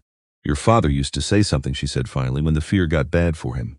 Which it did, some nights, more than he ever let you see. He'd say fear only means you understand the stakes. It's not fear that ruins a person. It's letting fear make the decisions." He was a wise man. He was a stubborn man who dressed his stubbornness up as wisdom. A small, real smile finally broke across Della's tired face. "You take after him more than you know, Odessa. More than your height, even. That same refusal to be talked out of what you've already decided is right. Is that a compliment, Mama?" "It's a warning," Della said, and the smile widened just slightly. Same as it was a warning most days living with him. For the first time in longer than Odessa could remember, they laughed together, quiet and brief, but real, out there on the porch with the crickets rising, and the whole frightening future still waiting somewhere past tomorrow. Della squeezed her hand once, hard, and said nothing more. She didn't need to. The wagon accident happened 2 mornings later, on the road just past the Mercantile, and Odessa would think back on it many times in the weeks that followed, as the moment the town's whispers finally started changing shape. A delivery wagon, overloaded with grain sacks, hit a rut too fast and pitched sideways. The driver, a boy no older than 19, went down hard beneath the wagon's shifted weight, one wheel pinning his leg into the dirt, while the whole load groaned and threatened to tip further. People screamed, people scattered. Odessa was already moving before she'd fully decided to. She got both hands under the wagon's edge, boots planted wide and lifted. Not gracefully, not easily. Every muscle in her back screamed protest, and for one terrible second she wasn't sure the weight wouldn't win. Except it didn't. Because she'd spent 3 years lifting things ordinary bodies weren't built to lift, and this, at least, this was a weight worth lifting. "Pull him clear," someone did. Hands grabbed the boy's shoulders, dragged him free, and Odessa set the wagon back down with a grunt that echoed off the storefronts. Silence. For one long suspended moment, nobody in that crowd moved at all. Because they were watching a woman they'd spent years reducing to a curiosity do something none of them could have managed alone, and something, in the collective understanding of the street, seemed to shift, quiet and permanent, the way ice shifts on a lake before it finally breaks apart. Then slowly, the boy's mother pushed through the gathering crowd, dropped to her knees beside her son, and looked up at Odessa with an expression that had nothing left in it but raw, unguarded gratitude. "You saved him. I only lifted a wagon, ma'am. You saved my boy." Odessa didn't know what to say to that, so she said nothing and helped Doc Reeves check the boy's leg, bruised, not broken. Thank God, and stood at the edge of the crowd afterward, while a dozen townsfolk, who'd whispered about her for years, stared at her now, with something closer to wonder. Nora Bellwether was among them. She didn't turn away this time. "That was a fine thing you did, Miss Thorne," Nora said quietly. And though the words came stiff, uncertain, they came. Odessa only nodded, because some doors, once cracked open, didn't need to be forced the rest of the way. They only needed time. The sheriff came for her 3 days after that. Otis Garrity had worn the star in Stone Creek for 6 years, a heavy-set man with a mustache that never seemed quite even, and Odessa had never once had cause to think much about him one way or another. Until he showed up at the ranch gate with 2 deputies and a warrant that made no sense at all. Disturbing the peace, he read flat, not quite meeting her eyes. "Complaint filed by Elias Marrow on behalf of the Ironclad Railroad Company. Says you threatened railroad personnel outside the county land office 3 days past. That's a lie. That's what the complaint says, Miss Thorne. I sat in a room reading old paperwork for 3 days, Sheriff. I threatened no one." Garrity's jaw worked, and for one brief unguarded moment thing like apology flickered behind his eyes. Then it was gone. "I've got a warrant," he said. "I've got to bring you in, which means keeping me out of that courthouse for as long as it takes. Ain't my concern what it means for you. I've got a job to do." Della's voice cracked out sharp from the porch. "You know this is false, Otis Garrity. You've known this family 30 years. I know what the warrant says, Mrs. Thorne." "Since when?" Della pressed, stepping down off the porch now. "Does Elias Marrow's word carry more weight in this county than a woman who's never once broken a law in her life?" Garrity's mustache twitched, and for a moment he looked less like a lawman and more like a man standing between 2 forces, neither of which he particularly wanted to answer to. "Since he filed proper paperwork through proper channels," Garrity muttered. That's how the law works, ma'am, whether either of us likes it. The law, Odessa said quietly, is supposed to protect people, not hand itself over to whoever files paperwork fastest. Garrity didn't answer that. Odessa understood, with cold clarity, exactly what was happening. Because every night spent behind bars was a night Hargrove and Vane could use to bury this case a little deeper, to make certain that whenever the court finally did reconvene, she would have nothing left standing to bring before it. Someone was making very certain she never finished what she'd started. "I'll come," she said quietly. "But I want it known, Sheriff, that I go peaceably and that this warrant is a lie built to keep me from the case I have every legal right to pursue." He only opened the wagon door and gestured her toward it, and Odessa climbed in without another word, her mother's frightened face, the last thing she saw before the door swung shut. The Stone Creek jail held 2 cells, both empty except for the one Odessa now occupied, and she sat on a cot too short for her frame and listened to the town's evening sounds drifting through the barred window. She thought of the tent again, because that was where her mind always went when 4 walls closed in around her, back to canvas walls and lantern light and strangers paying a nickel to stare.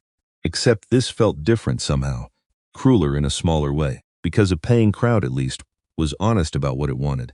A false warrant dressed itself up as justice while doing the exact same thing, making her small, making her something to be contained, managed, hidden away until the danger of her simply telling the truth had passed.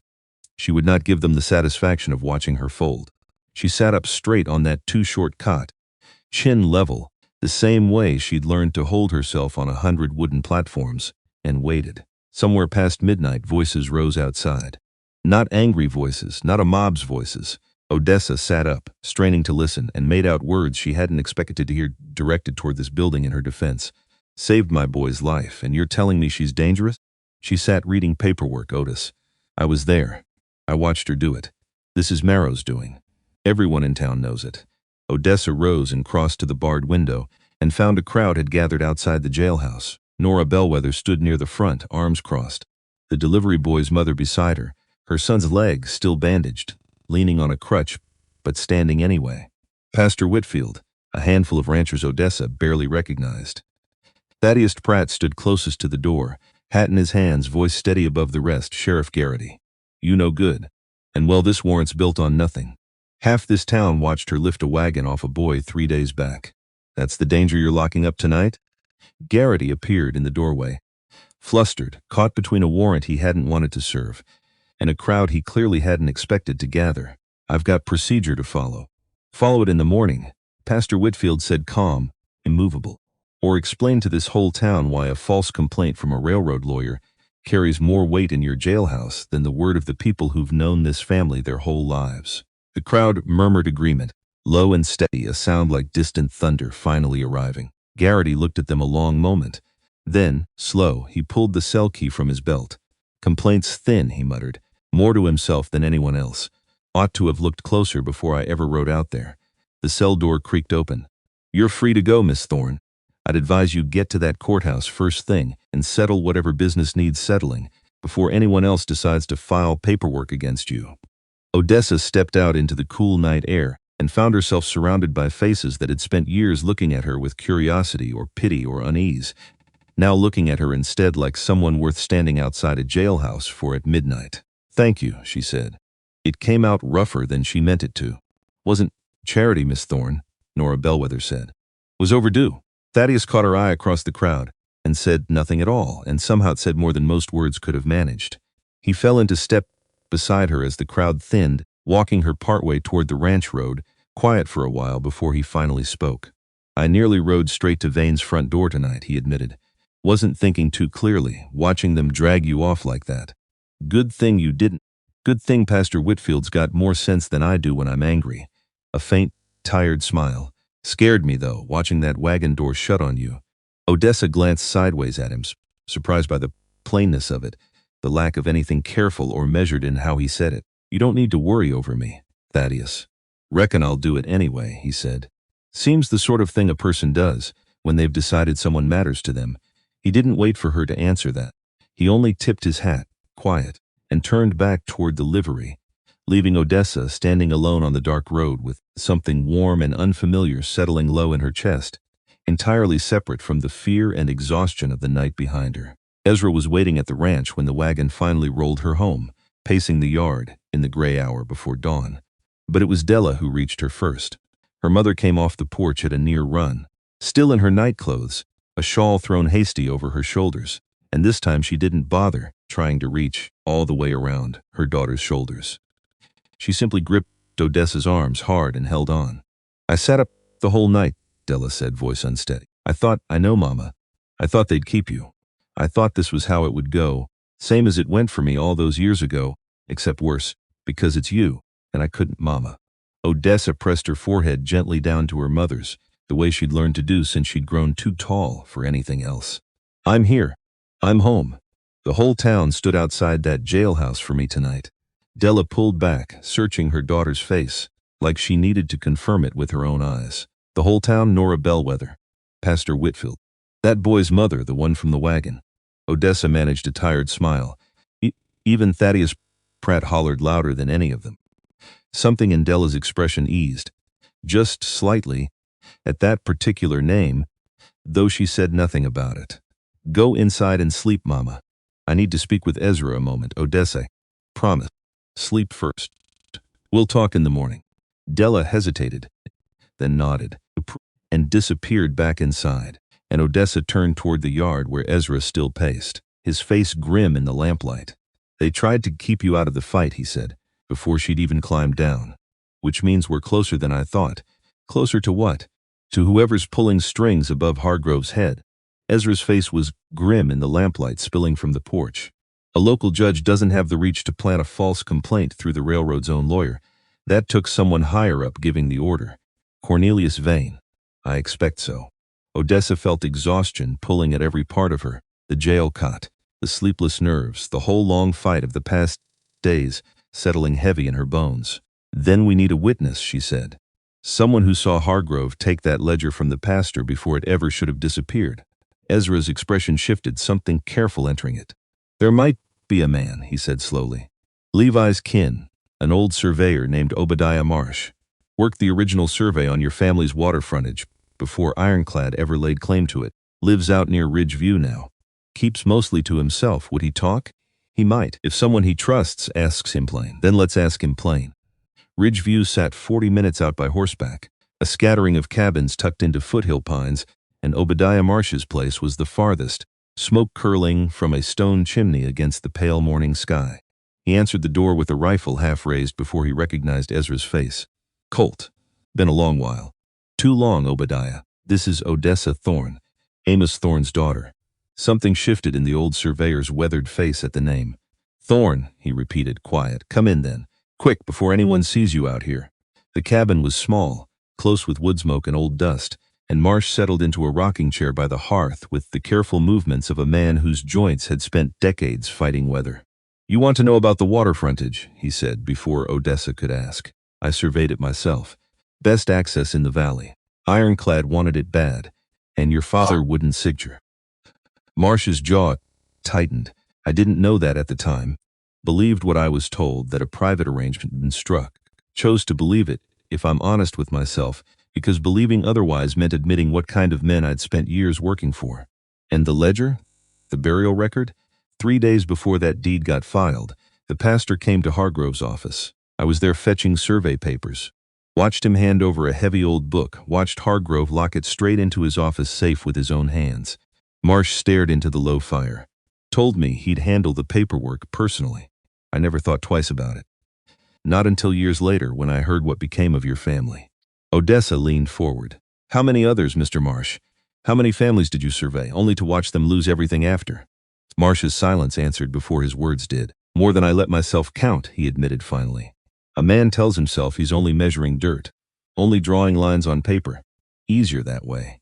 Easier than admitting he's been drawing the map for a robbery, one careful survey at a time. Would you testify to that, Mr. Marsh? Before a federal court?" The old man's hands trembled slightly on the arms of his chair. "You understand what you're asking, I do." "Silas Hargrove," Marsh said, voice dropping low, "does not forgive folks who talk. Neither does Vane. I've seen what happens to men who cross either of them. Neither did the man who beat our lawyer half to death on the North Road," Odessa said quietly. Or the men who threatened my mother years ago and kept her silent ever since. I understand exactly what I'm asking, Mr. Marsh. I'm asking anyway. Marsh was quiet a long, long moment. Then slow, he nodded. I'll ride into Stone Creek tomorrow morning, he said. I'll swear what I saw. Ezra let out a breath Odessa hadn't realized he'd been holding. Then we've got him, he said. Tomorrow, Miss Thorne, this whole thing comes apart. Except tomorrow did not go the way any of them had planned. Odessa and Ezra rode into Stone Creek at dawn to meet Marsh at the courthouse steps. The still, pale and cold, their breath fogging in the morning air. He never arrived. By 7, worry had settled cold in Odessa's stomach. By 1:30, Ezra's face had gone grim, in a way she hadn't seen since the night he'd first told her Hargrove used to work for the railroad. Something's wrong, he said. Marsh doesn't break his word, not to me.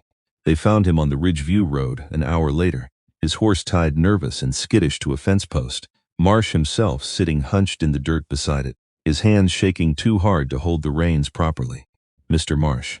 Odessa dropped from her horse. What happened? He looked up at her, and she saw, plain and unmistakable, the particular gray pallor of a man who had looked straight at something that frightened him past reason. He came himself, Marsh whispered. Cornelius Vane. Stopped my wagon not a mile from here. Didn't raise his voice, I didn't need to. What did he say? Said an old man's memory grows unreliable with age. Said it would be a terrible shame if that unreliable memory led to perjury charges in a federal court. Said Marsh's voice cracked. Said he remembered my granddaughter's schoolhouse in Ridgeview. Remembered exactly which road she walked home on. Odessa's blood went cold. He threatened your family. He didn't threaten anything, Miss Thorne. That's the whole horror of it. He only remembered things. Very specific things. You could still testify. We could protect. Could you? Marsh looked up at her, old eyes wet now, ashamed. Could you truly protect my granddaughter from men who owned the sheriff's warrants and the railroad's lawyers both? I'm sorry, Miss Thorne, I am.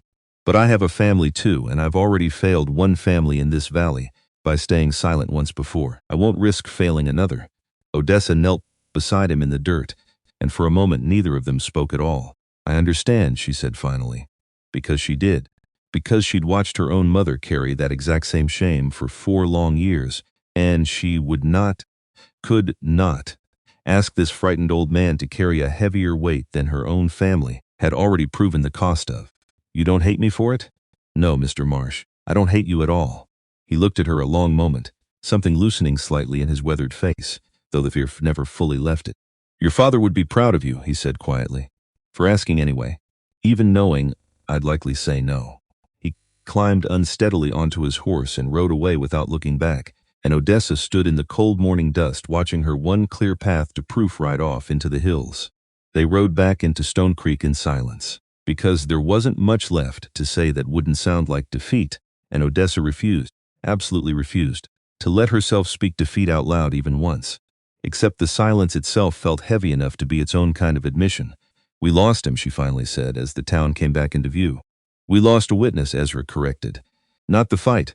Without him, we've got old signatures on old paperwork, and a mother's 4-year-old suspicion. That's not enough to bring down a judge, Ezra. No, Ezra agreed. It isn't. He reined his horse to a stop, thinking, jaw working the way it did when a plan was forming somewhere behind his weathered face. Marsh told us something else, though.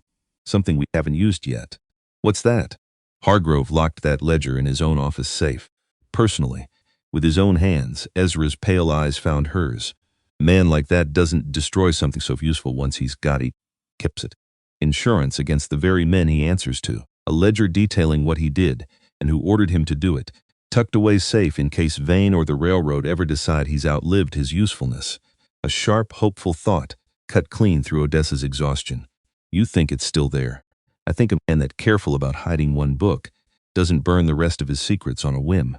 Hargrove hasn't worked out of that old office in years, which means it likely sits mostly forgotten, which means fewer guards, fewer eyes. Ezra's mouth twisted into something that wasn't quite a smile, and which means, Miss Thorne, that tonight you and I are going to go find out exactly what that judge has been keeping locked away all this time. The old ironclad operations building stood 3 streets back from the courthouse. Dark windows, a single lamp burning low near the front entrance, where one board guard leaned against the frame, rifle propped beside him, clearly expecting no trouble on a quiet Tuesday night. Odessa and Ezra crouched in the shadow of the alley across the street, watching. One guard out front, Ezra murmured. There'll be another round back, most likely. Old habit from when the railroad kept payroll cash in that building. Then we need to split their attention. You have a plan? Because there wasn't much time to build one, and there wasn't much room for error either, and Odessa's mind ran fast through every possibility, while Ezra waited, patient, watching her think, until it landed on the one thing she'd always had, the one thing 3 years of gawking crowds had taught her better than anyone else in this valley. Odessa thought of her 3 years standing on platforms in front of strangers, learning exactly how to hold a crowd's eyes, exactly how to become the only thing in a room worth looking at. I'm rather good, she said quietly at being looked at. She walked straight up the front steps 5 minutes later, tall and unhurried, and the guard straightened fast at the side of her, one hand drifting toward his rifle before curiosity apparently won out over caution. Building's closed, ma'am. I'm here on behalf of my family, Odessa said, letting her voice carry, loud enough to draw attention, loud enough to be heard clear round the back of the building, if anyone happened to be listening near an open window. The Thorne family. I understand Mr. Vane wished to discuss a settlement regarding our land. The guard blinked. Ain't heard nothing about that. Perhaps you'd fetch someone who has. He hesitated, torn between duty and the plain fact that turning away the woman half the town was already whispering about seemed like more trouble than it was worth. Wait here, he finally said, and disappeared inside. Odessa stood on the steps, counting slow breaths, until she heard exactly what she'd hoped to hear. A second guard's voice from around back calling out low and curious. Something happening up front? Footsteps moving away from their post, toward her, toward the noise, toward the girl everyone in Stone Creek had opinions about, which left the back door for just a handful of precious minutes entirely unwatched. Ezra slipped through a narrow alley window, while both guards stood distracted at the front, and made his way through dust-heavy hallways toward the old office Marsh had described, tucked in the back corner, where Hargrove had once practiced law under a different kind of authority entirely. The safe sat exactly where Marsh remembered it, iron-heavy, a dialogue gone stiff with years of disuse. Ezra pressed his ear against the cold metal, the way he'd learned decades back hunting outlaws who'd trusted the same locks to keep their secrets safe, and began slow, patient, working the tumblers. Click, nothing. Because his hands weren't what they'd been 20 years back. Because the joints that had once cracked outlaw safes in half the time now ached with a cold he couldn't quite shake, and every failed click felt like a year added to the weight. Click. Still nothing, and somewhere down the hall he heard footsteps returning, unhurried but growing closer, and his hands, steady his whole life through gunfights and manhunts, began, just slightly, to shake. He thought of Barnabas Thorne, of 40 riders through 6 miles of enemy dark, trusting nothing but a compass and a refusal to leave anyone behind. He would not be the one who failed this family, too. He forced his hands still, forced his breathing slow, and started again from the first number, patient, unhurried, the way the colonel himself might have approached it. Click. He needed more time. He needed more time, and he didn't have it, and the footsteps kept coming, and out front, the first guard reappeared, empty-handed and irritated. Ain't nobody inside expecting you, ma'am. No settlement meeting scheduled. There must be some confusion, Odessa said smoothly. Perhaps I have the wrong evening. Perhaps. He eyed her a moment. Yeah, suspicion creeping back into his expression. You'd best move along, all the same. Except the second guard hadn't returned yet, which meant she needed to hold this one's attention a while longer still. Might I trouble you? She said, stepping half a pace closer, drawing herself up to her full height the way she'd learned to, on 100 wooden platforms, for a moment of your time regarding my family's claim? I've traveled rather far to have this conversation. The guard's eyes traveled up the considerable length of her, and something in his face shifted, uncertain, unwilling to be the man who turned away someone quite this determined, without at least appearing to listen. Reckon I could hear you out, he muttered. Quick, mind.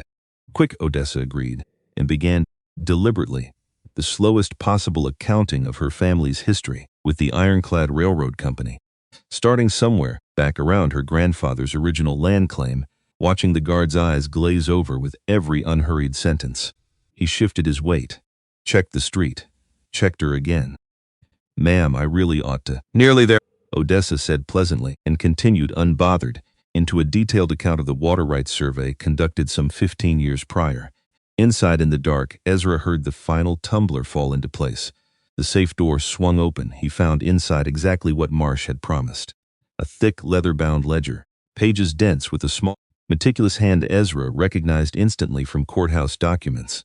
Names, dates, sums of money written plain, beside notations that needed no explaining. Bribes, payoffs, deeds altered, signatures forged, and there, near the middle, a single entry that stopped his breath entirely. Thorn parcel, May 12. Signature arranged per Vein instruction. Burial record removed from church file held for safekeeping. Ezra tucked the ledger inside his coat, moved fast and silent back through the hallway, and slipped out the same narrow window he'd entered through. Just as the second guard's footsteps rounded the far corner, oblivious, chasing a distraction that had already served its purpose. Odessa saw him emerge from the alley shadow, coat bulging at his side, and relief washed through her, the first she'd allowed herself in days. "Well, ma'am," the guard was saying, still waiting on whatever settlement talk she'd promised him, "you were saying." "I believe," Odessa said, already stepping backward down the stairs. "I was mistaken about the evening after all. My apologies for the trouble." She left him standing there, confused, and crossed the street to where Ezra waited in the shadows, his weathered face lit, strange and grim by the single street lamp. "Well?" she asked. Ezra pulled the ledger free just enough to show her the leather spine, and said nothing at all, because nothing needed saying. Odessa opened it with careful hands, tilting it toward the lamplight, and found her father's name inside black ink that could no longer be denied, no longer be explained away, no longer be laughed off by a man in fine black robes, sitting high above a courtroom he'd spent years using to protect himself. Thorn parcel. Signature arranged per Vein instruction. She looked up at Ezra and felt something steady and certain settle into her bones. "We have him," she said quietly. "We have more than him," Ezra answered. "We have the whole rotten structure standing behind him." He was right, and the deeper Odessa turned the pages by the dim street lamp, the more the true size of it settled over her, heavy and cold. Because this was not one judge's private shame, tucked away and hoped forgotten. It was a record, careful, deliberate, the kind of record a frightened man kept not out of guilt, but out of insurance in case the men above him ever decided his usefulness had run its course. Dozens of names filled those pages. Families whose fences she'd ridden past her whole life without ever knowing what had truly happened behind their sudden quiet departures. Payments logged beside county officials she'd nodded to at church. A whole valley's worth of theft organized as neatly as a rancher's account book. "This isn't just a case against one judge," she said slowly. "This could bring down the entire county's dealings with that railroad." "It could," Ezra agreed, "which is precisely why we can't be careless with it from here. A man desperate enough to plant a false warrant against you won't hesitate to do worse once he learns this book is missing. Then we don't let him learn. Not until we're standing in front of court and buy his way out of." Across town, in a house set back from the road behind a high iron fence, a lamp still burned in Cornelius Vane's study long after midnight, and a telegram lay open on his desk, freshly decoded, the ink still faintly damp. He read it twice. Then he set it down slow, and looked at the tall window toward the dark shape of the old operations building 3 streets distant, where a guard he would shortly need to have words with had apparently allowed something regrettable to occur.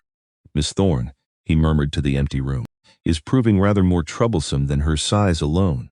He reached for pen and paper and began, unhurried, composing a message that would reach Judge Silas Hargrove before the sun rose over Stone Creek. A court runner had reached the ranch gate only that same evening, before Odessa and Ezra had even set out for the operations building, carrying word that Judge Hargrove, pressed by weeks of public murmuring and by a federal circuit judge newly arrived in the territory to review unrelated railroad business, had finally set a date to reconvene, tomorrow morning. Somewhere above the valley, the moon slid free of a passing cloud, silver light spilling down over the quiet street, over the ledger trembling slightly in Odessa's broad hands, over a fight that had, at long last, tipped decisively toward the truth. Tomorrow they would take it to the courthouse. Tomorrow Silas Hargrove would finally have to answer for every name written in that careful damning hand. But tonight, for the first time since a letter had reached her in a mining camp 3 weeks before, Odessa Thorne allowed herself to believe fully and without reservation that her family might actually win. Ezra rode out again before the sun came up. Not toward the courthouse, away from it, because the plan forming behind his weathered face required more than a ledger and a prayer. And Odessa understood, watching him disappear down the ranch road in the gray dark, that he meant to spend the last hours before the hearing calling in every debt this valley still owed his name. He didn't tell her where he was going.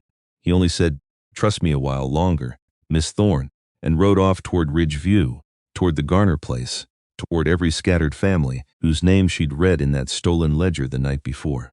She didn't sleep again. Because how could she, with the ledger locked in her father's old strongbox beneath the bed, with Cornelius Vane somewhere in this valley, almost certainly already discovering what had gone missing from his safe, with tomorrow morning promising to be either the end of everything or the beginning of it? She lay awake, instead staring at the ceiling, running the compass through her fingers until the brass had gone warm. True north. Her grandfather's words. Her father's words after him. It points toward what's right. You just have to be brave enough to follow it. She had followed it this far.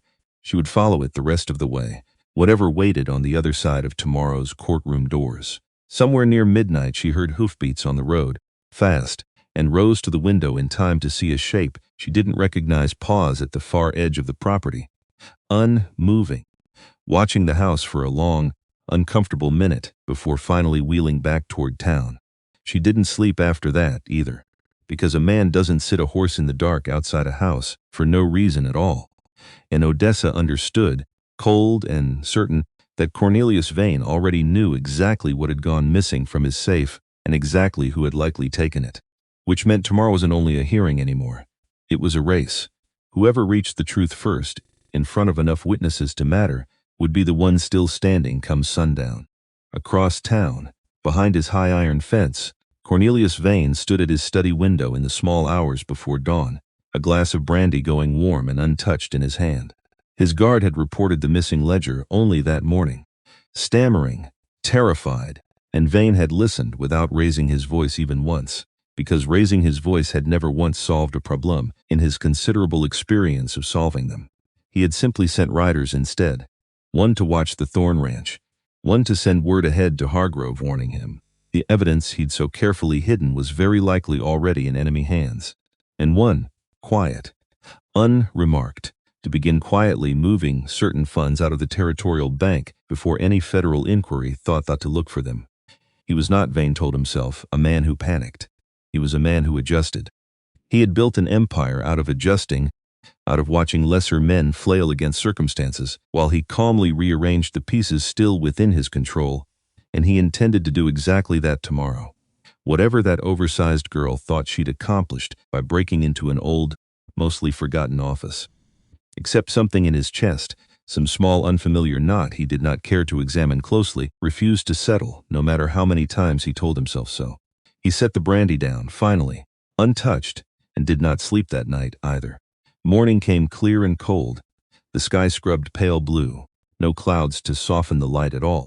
And Odessa, dressed in the same coat she'd worn to that first hearing, the strongbox tucked now beneath her arm. Della watched her from the kitchen doorway. "You're certain?" her mother said. "Not quite a question." "No," Odessa admitted. "But certain enough, that's not the same thing." "It's what I've got, Mama." Della crossed the kitchen, and this time, instead of fixing Odessa's collar or smoothing her coat, she simply reached up and cupped her daughter's face in both hands, the way she hadn't done since Odessa was small enough for it to feel natural.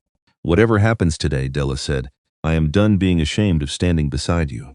Warmth and ache tangled together beneath Odessa's ribs, sudden and inseparable. "You were never the one who should have been ashamed, Mama. I know that now." Della's eyes were bright, but her voice held steady. "Took me 4 years and a daughter braver than I ever managed to be, but I know it now. You were plenty brave, Mama.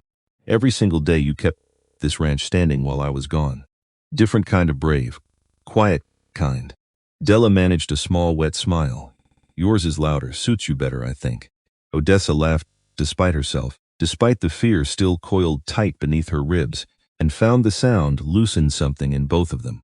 They rode into town together, and Odessa felt, for the first time since that letter had reached her in a mining camp 3 weeks before, something that wasn't quite fear and wasn't quite hope, but sat somewhere close enough to both that she didn't bother separating them anymore.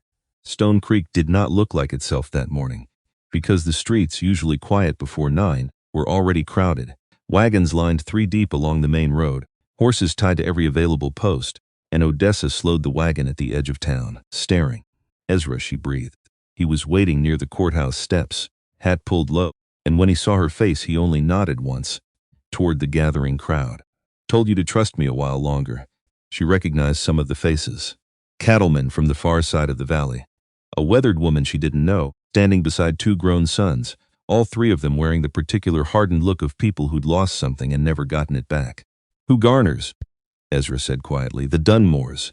The Ashbys. Every family whose name I found written in that ledger last night, and a good many more besides, once toward spreading of what that book contained. You told them.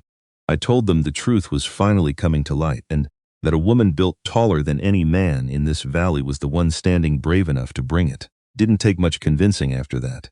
Ezra's pale eyes softened, just slightly. Turns out a lot of folks have been waiting a long while for someone to be brave first. A woman broke from the crowd before Odessa had fully climbed down from the wagon, moving fast, skirts gathered in one fist. Miss Thorne, breathless, middle-aged, work-ruined hands, a face Odessa half remembered from somewhere years back. You won't recall me. Mercy Garner. My husband Ferris used to trade horses with your father. Odessa's chest tightened. I remember him. He always had peppermints in his coat pocket. Mercy's eyes filled instantly. He passed 2 winters back. Never got over losing that ranch. Not truly. Never stopped believing something wasn't right about how quick it happened. Her hand found Odessa's forearm, gripping hard. If there's truth in that ledger, if there's any chance of setting it right, even now, even too late for Ferris to see it, there's a chance, Odessa said quietly. I intend to use every bit of it. Mercy nodded, unable to speak further, and stepped back into the crowd, and Odessa understood, watching her go, exactly how much weight this single morning was being asked to carry for people who'd waited years already for someone to carry it. Odessa looked out over the crowd. Dozens of them now, farmers, ranch hands. A pair of miners still dusted gray from the ridge view shafts. All of them here not for spectacle, not to gawk at a giant woman the way Stone Creek once had. Here as witnesses. Here because someone had finally decided their stolen years deserved daylight. Ezra, her voice caught. I don't know how to thank you for this. Don't thank me yet, girl. His jaw tightened, gaze cutting toward the courthouse doors. We've still got a judge in there who's cornered and dangerous both, and cornered men don't always go down quiet. The courtroom filled past capacity within minutes, the overflow crowd spilling out onto the steps, craning to hear through the open windows, and Judge Silas Hargrove entered his chambers to a sound he had clearly never once expected to hear directed at him from a Stone Creek gallery. Silence. Not laughter. Not amused curiosity. Silence, heavy and watchful, from more people than his courtroom had ever held at once. He took his seat at the bench with considerably less ease than he'd managed. The first morning, Odessa noticed. His eyes swept the crowd, cataloging faces, and something flickered behind them each time he landed on one he recognized. Guilt wore differently on a man once enough witnesses gathered to see it plainly. Your Honor. Elias Marrow rose, though his usual polish had thinned considerably since the last hearing. Given the defense's key witness has failed to appear, the Ironclad Railroad Company renews its motion to dismiss this matter and confirm our rightful claim to the disputed parcel. A murmur rolled through the gallery, low and dangerous, dozens of voices threatening to rise all at once, before Hargrove's gavel cracked down to silence it. The witness's absence. Hargrove said, seizing on the opening with something close to relief, leaves this court no reasonable choice. Without testimony to substantiate the defense's claims, the motion to dismiss must, Your Honor. Odessa stood. I have new evidence to submit. Marrow's head snapped toward her. New evidence. A ledger, Odessa said, and set the strongbox on the table before her, opening it slow, deliberate, letting the whole room see the leather-bound book inside. Kept in this judge's own private safe, in his own hand, documenting years of forged deeds, bribed officials, and stolen land across this entire valley. The gallery erupted. Hargrove's gavel came down hard, once, twice, but the noise barely dimmed, because 40 families had waited years to hear those words spoken aloud in a courtroom, and no gavel built was going to hold that back for long. Order, he shouted, and something in his voice had gone thin, brittle, a man's composure fraying visibly at its edges. This court will have order. Marrow found his footing first. Objection, Your Honor. Whatever that book is, its provenance is entirely unknown to this court. And if it was obtained through unlawful entry onto ironclad property, it was obtained, Odessa said, cutting across him from a safe inside a building where a judge of this county kept private records of his own corruption. I'd ask Mr. Marrow to consider carefully whether he wants this court dwelling too long on how that safe came to hold such documents in the first place. Marrow's mouth opened, closed again, because there was no answer to that which didn't invite exactly the scrutiny he least wanted. Hargrove's face had gone the color of old ash. "This is inadmissible," he said. "Too fast, too loud. Stolen documents have no place in a court of law." "Then explain the entries, Your Honor." Odessa held his gaze, steady, unblinking. "Explain why your own handwriting appears beside my father's name, ordering his signature forged 2 days after his burial. Explain why a dozen other families sitting in this very gallery find their own ruined lives recorded in that same hand." "I need not explain anything to you, Miss Thorne, nor to this circus you've assembled outside my courtroom." "They're not a circus, Your Honor." Odessa's voice carried steady across the packed room. "They're the families you helped ruin. I'd have thought of anyone in this valley, you might recognize the difference between a spectacle and the truth finally catching up with a man." The room went utterly still. Hargrove rose from the bench, slow, unsteady.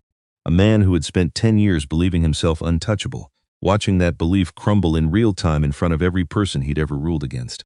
"Sheriff," his voice cracked on the word. "Sheriff Garrity, arrest this woman for theft and unlawful entry immediately." Otis Garrity stood near the courtroom's side door, and for one long, terrible moment, nobody moved at all. Odessa's heart slammed, once, hard, against her ribs, because this was the moment, wasn't it? The moment every part of her had feared since she'd first tucked that ledger beneath her arm this morning. Arrested, dragged out in front of the very families she'd promised to help. Except she couldn't think that far ahead, couldn't let herself, because thinking it made it feel closer to happening, until she stopped herself, made herself breathe, made herself remember the compass worm in her pocket and everything it had ever pointed toward. She would not give them fear to work with. She would not, because Odessa did not run, did not flinch, did not so much as shift her weight. She simply stood at the defense table, chin level, the same way she'd learned to stand on 100 wooden platforms, while strangers stared and waited for her to shrink, and let the entire packed gallery see exactly what a judge's desperation looked like when it finally showed itself plain. Because let them come, she thought. Let Garrity cross this floor and put his hands on her in front of every family she'd spent weeks fighting for. Let the whole valley watch exactly what kind of man Silas Hargrove truly was, stripped now of robes and gavel and any pretense of authority beyond the raw fear driving him.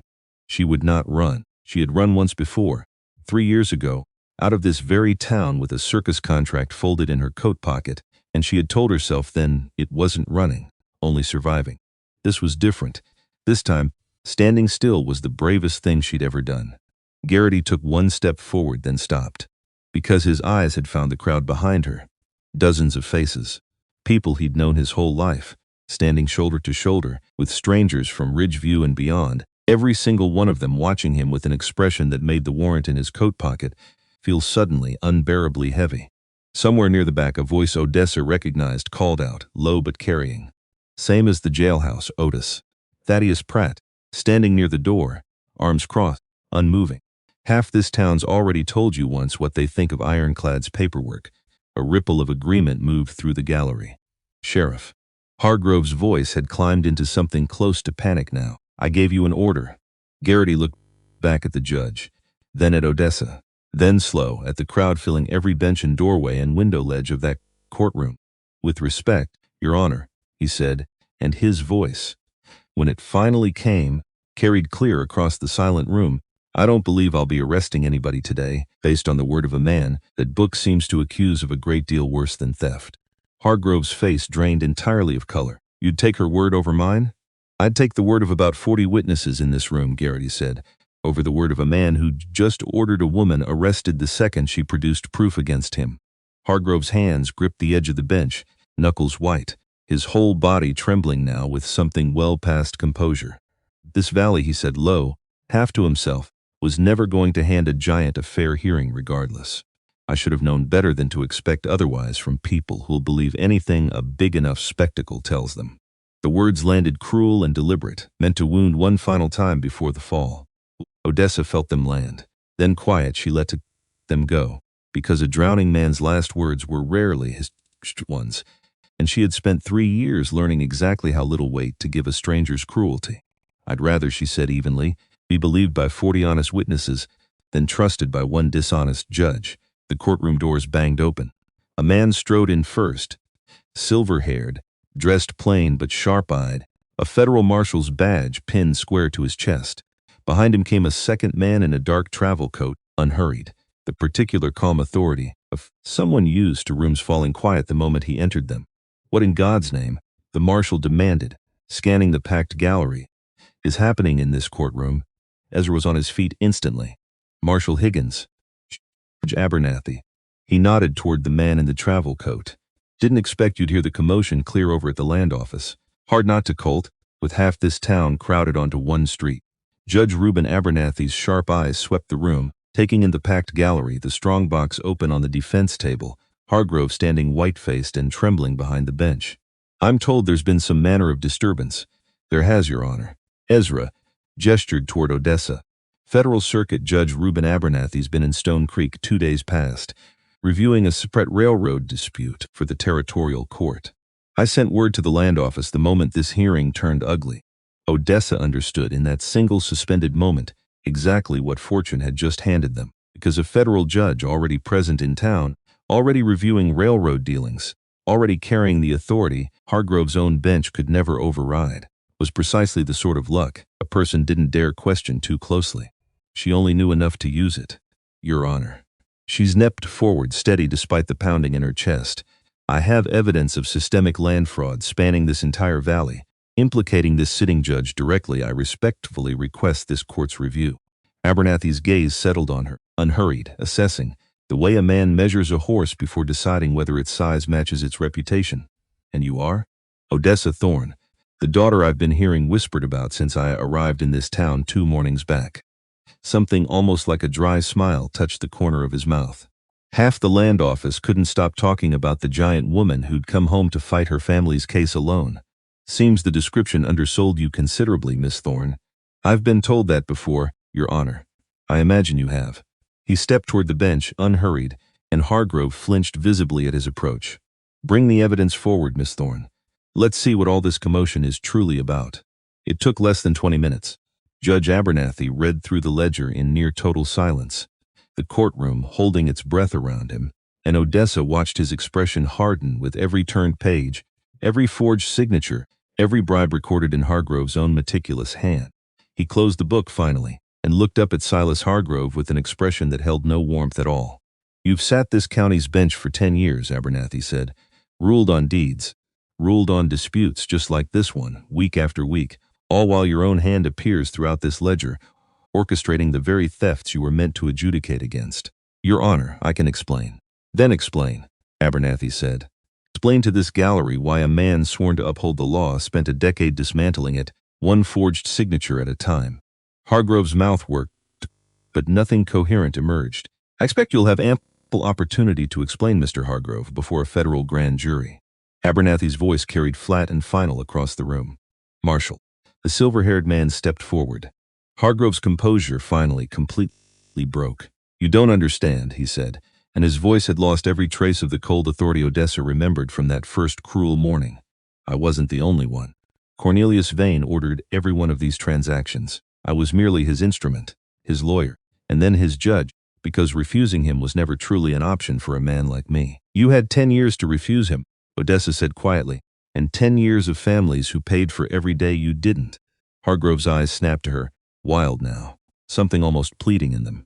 You don't know what it cost me, Miss Thorne. What it still costs standing here, I know exactly what it cost, she said. I buried my father because of what you signed. I watched my mother carry that shame alone for 4 years, because 2 men frightened her into silence on your behalf.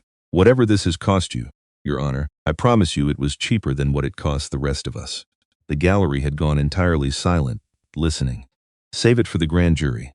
Abernathy said again, not unkindly, but without the slightest give in it either.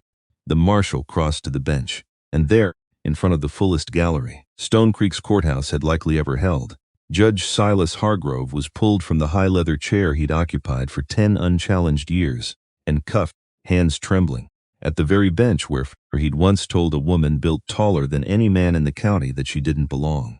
The room erupted. Not laughter this time. Something closer to a roar. Dozens of voices rising together. Farmers and ranch hands and families who'd carried their losses silently for years. Finally allowed to feel the particular relief of watching the man responsible answer for it in front of them all. Odessa stood very still in the middle of it, the strong box empty now on the table before her, and felt something long clenched in her chest finally, fully release. She found her mother in the crowd a moment later, and Della was not cheering with the rest of them. She was crying quiet, both hands pressed to her mouth, watching Silas Hargrove let out in irons past the very bench where fear had once kept her silent for 4 long years. Mama. Della lowered her hands, and Odessa saw, plain on her face, something she hadn't seen there in longer than she could easily remember. Relief. Whole and complete, reaching all the way back to a night years before, when 2 men in dark coats had stood in her own yard and taught her to be afraid. They can't threaten me anymore, Della whispered, half to herself, like she was only now allowing the thought to finish. Whoever those men were, whoever sent them, that fear doesn't own me anymore. It doesn't, Mama, Odessa said, not anymore. Her mother let out a breath that seemed to carry 4 years of held tension with it, and pulled her daughter into as full an embrace as her arms could manage, right there in the middle of the celebrating crowd. And neither of them cared, for once, who was watching. There was still a great deal left to set right in this valley, Odessa knew, but this one small, private terror, at least, was well and truly over. Cornelius Vane was not in the courtroom to hear his own name spoken aloud before a federal judge. He was 3 miles outside town, Odessa would learn later, already loading a private carriage with whatever documents he'd judged worth saving, when Marshal Higgins and 2 deputies rode up the drive of his grand house behind its high iron fence. He did not resist. He only looked, witnesses said, mildly inconvenienced by the whole affair, as though corruption on this scale were simply the ordinary cost of doing business. Finally, regrettably, come due. There was, Ezra told her later, a strange kind of justice in that. A man who'd spent years treating whole families as line items in a ledger, and finally reduced to one himself, cuffed and loaded into a wagon with no more ceremony than he'd ever shown the people he'd ruined. Merrow disappeared from Stone Creek within the week, his silk collar and his confident smile both nowhere to be found, once the railroad's own dealings came under federal scrutiny alongside Vane's. Nobody in town seemed particularly sorry to see him go. Sheriff Garrity found Odessa outside the courthouse later that same afternoon, hat in hand, looking considerably older than he had that morning. "Owe you an apology, Miss Thorne," he said. "Should have looked harder at that warrant before I ever rode out to your ranch with it. Should have looked harder at a lot of things these past years, if I'm honest with myself. You looked hard enough today, Sheriff, when it mattered most. Nearly didn't." He turned his hat slow in his hands. Man gets comfortable serving whoever signs the paperwork, stops asking whether the paperwork's honest. Took watching you stand still in that courtroom to remind me what the job's actually supposed to mean. Then perhaps, Odessa said, we've both learned something worth keeping this past month. He nodded, something like gratitude in it, and didn't linger further, and Odessa found she held no anger toward him at all. Only the particular understanding that came from watching a person recognize their own failure and choose, finally, to do better. Judge Abernathy ordered a full federal review of every transaction listed in Hargrove's ledger, and within the week, notices went out across the valley. The Garner place, the Dunmore Ranch, the Ashby spread. Family after family, receiving word that the land taken from them years before was, by federal order, theirs once more. Odessa stood on the courthouse steps the day the notices were posted, watching families she'd never properly known before this fight embrace each other in the street, and understood, with a fullness she hadn't expected, exactly what Ezra had meant weeks before. This had never been only about one ranch. It had been about a whole valley finally allowed to breathe. Doc Reeves found her there among the crowd, Whitcomb leaning on his arm, still favoring one side where his jaw had healed slightly crooked, but upright, alert, very much alive. "Heard you didn't need my services after all," Whitcomb said, managing a lopsided smile. "Heard you argued the whole case better than I likely would have. I had good teachers," Odessa said. "A pastor's ledger, a dead man's compass, a ranger who wouldn't quit." "Modesty," Whitcomb said, "was never going to suit a woman your size, Miss Thorne. Might as well let the town call you what they're already calling you."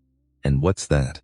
"Ask them yourself," he said, nodding toward the crowded street. I suspect you'll hear it plenty before the day's through." She did.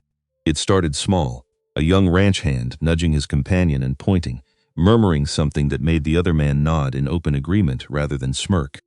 Then a rancher tipping his hat as she passed, murmuring it plain enough to carry. Then Nora Bellwether herself, catching Odessa's eye across the street and calling it out entirely unashamed. The valley's guardian.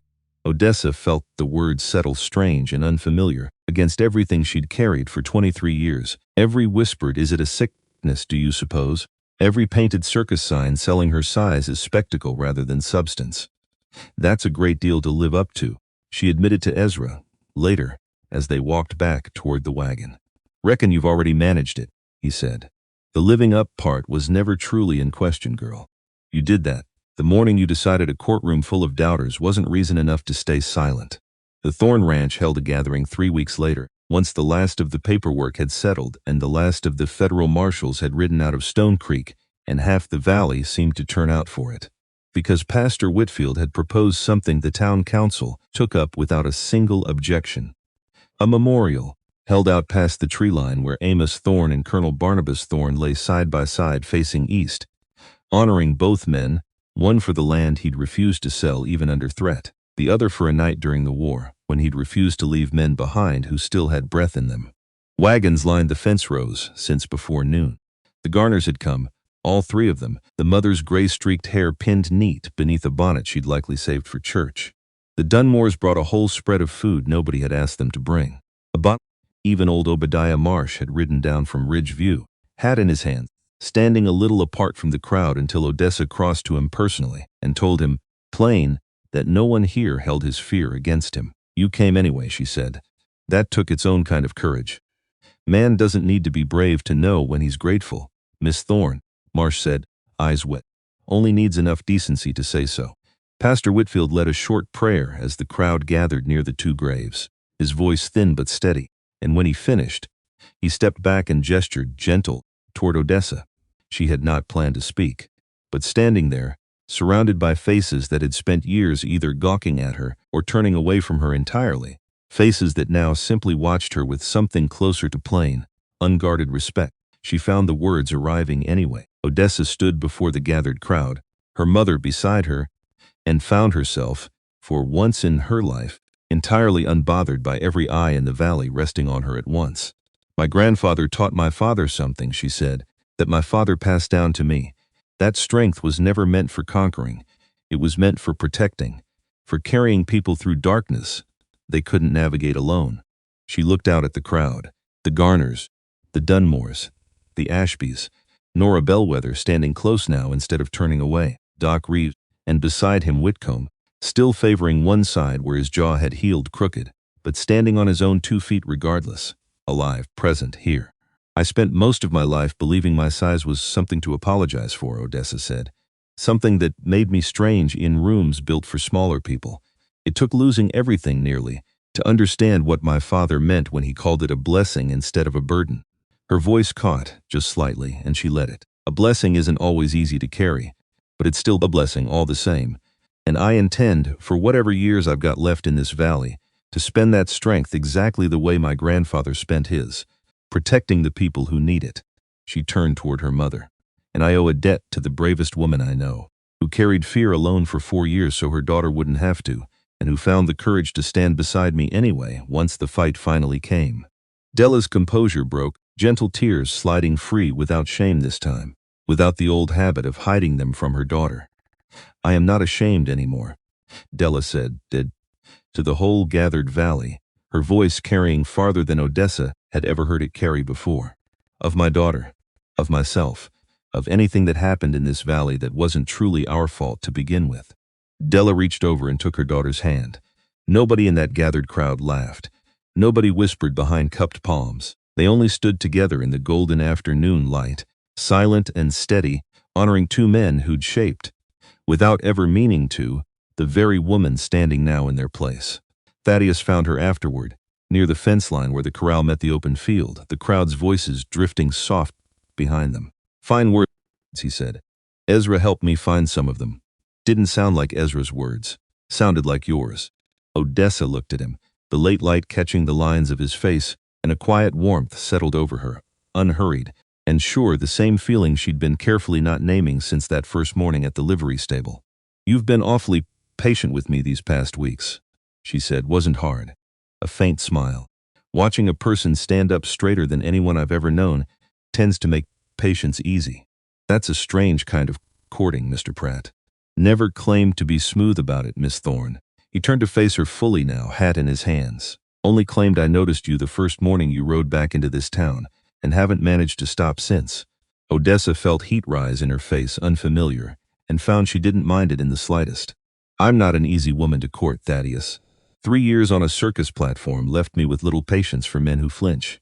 "Never much cared for flinching," he said simply. "Seems a poor way to go through life, avoiding anything worth looking at twice." She laughed, surprised, and it came out lighter than she'd expected, lighter than she'd felt in longer than she could easily remember. "There's a dance in town next month," he said, a little rougher now, like the words had cost him something to gather. "Harvest gathering. Wouldn't ask if I didn't mean it plain, Odessa. I'd be proud to walk in beside you, even knowing every eye in Stone Creek will be on us both, especially knowing it." His voice steadied. "Let them look. I've got nothing to be ashamed of standing next to you. And I expect, given everything this valley's watched you do these past weeks, most of them don't either anymore." Odessa studied his face a long moment, searching for the flinch she'd spent her whole life braced to find in moments like this one. She didn't find it. "Then perhaps," she said, "you'd best keep looking, Mr. Pratt." "Intend to," he said, "for as long as you'll let me."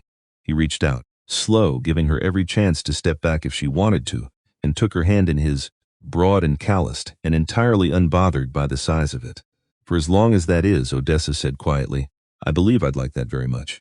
Odessa left Stone Creek only once more that autumn, riding out at the head of a small wagon train bound for the Garner place. 3 families traveling together, their belongings piled high, their faces turned finally, fully toward home instead of away from it. Della rode beside her on the wagon seat, and Thaddeus a little behind, and Ezra Colt brought up the rear the way a good scout always had, watching the road for trouble that, this time, never came.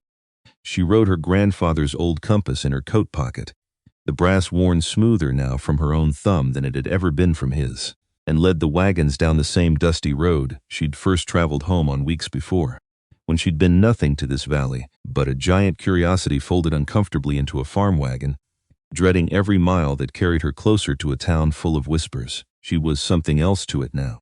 The road curved past the churchyard, past her father's grave and her grandfather's beside it, and Odessa slowed her horse just long enough to rest her hand against the fence post there, quiet, grateful, before riding on. She thought of the man in the checkered coat who'd once circled her like livestock at auction.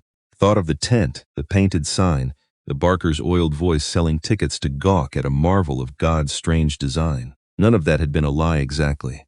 It had only been an unfinished truth, told by men who never once bothered asking what her size might be for, beyond the nickel a stranger would pay to stare at it. She knew now. Behind her, the wagons rolled steady through the golden afternoon dust, carrying families back toward land that was, at long last, rightfully theirs again.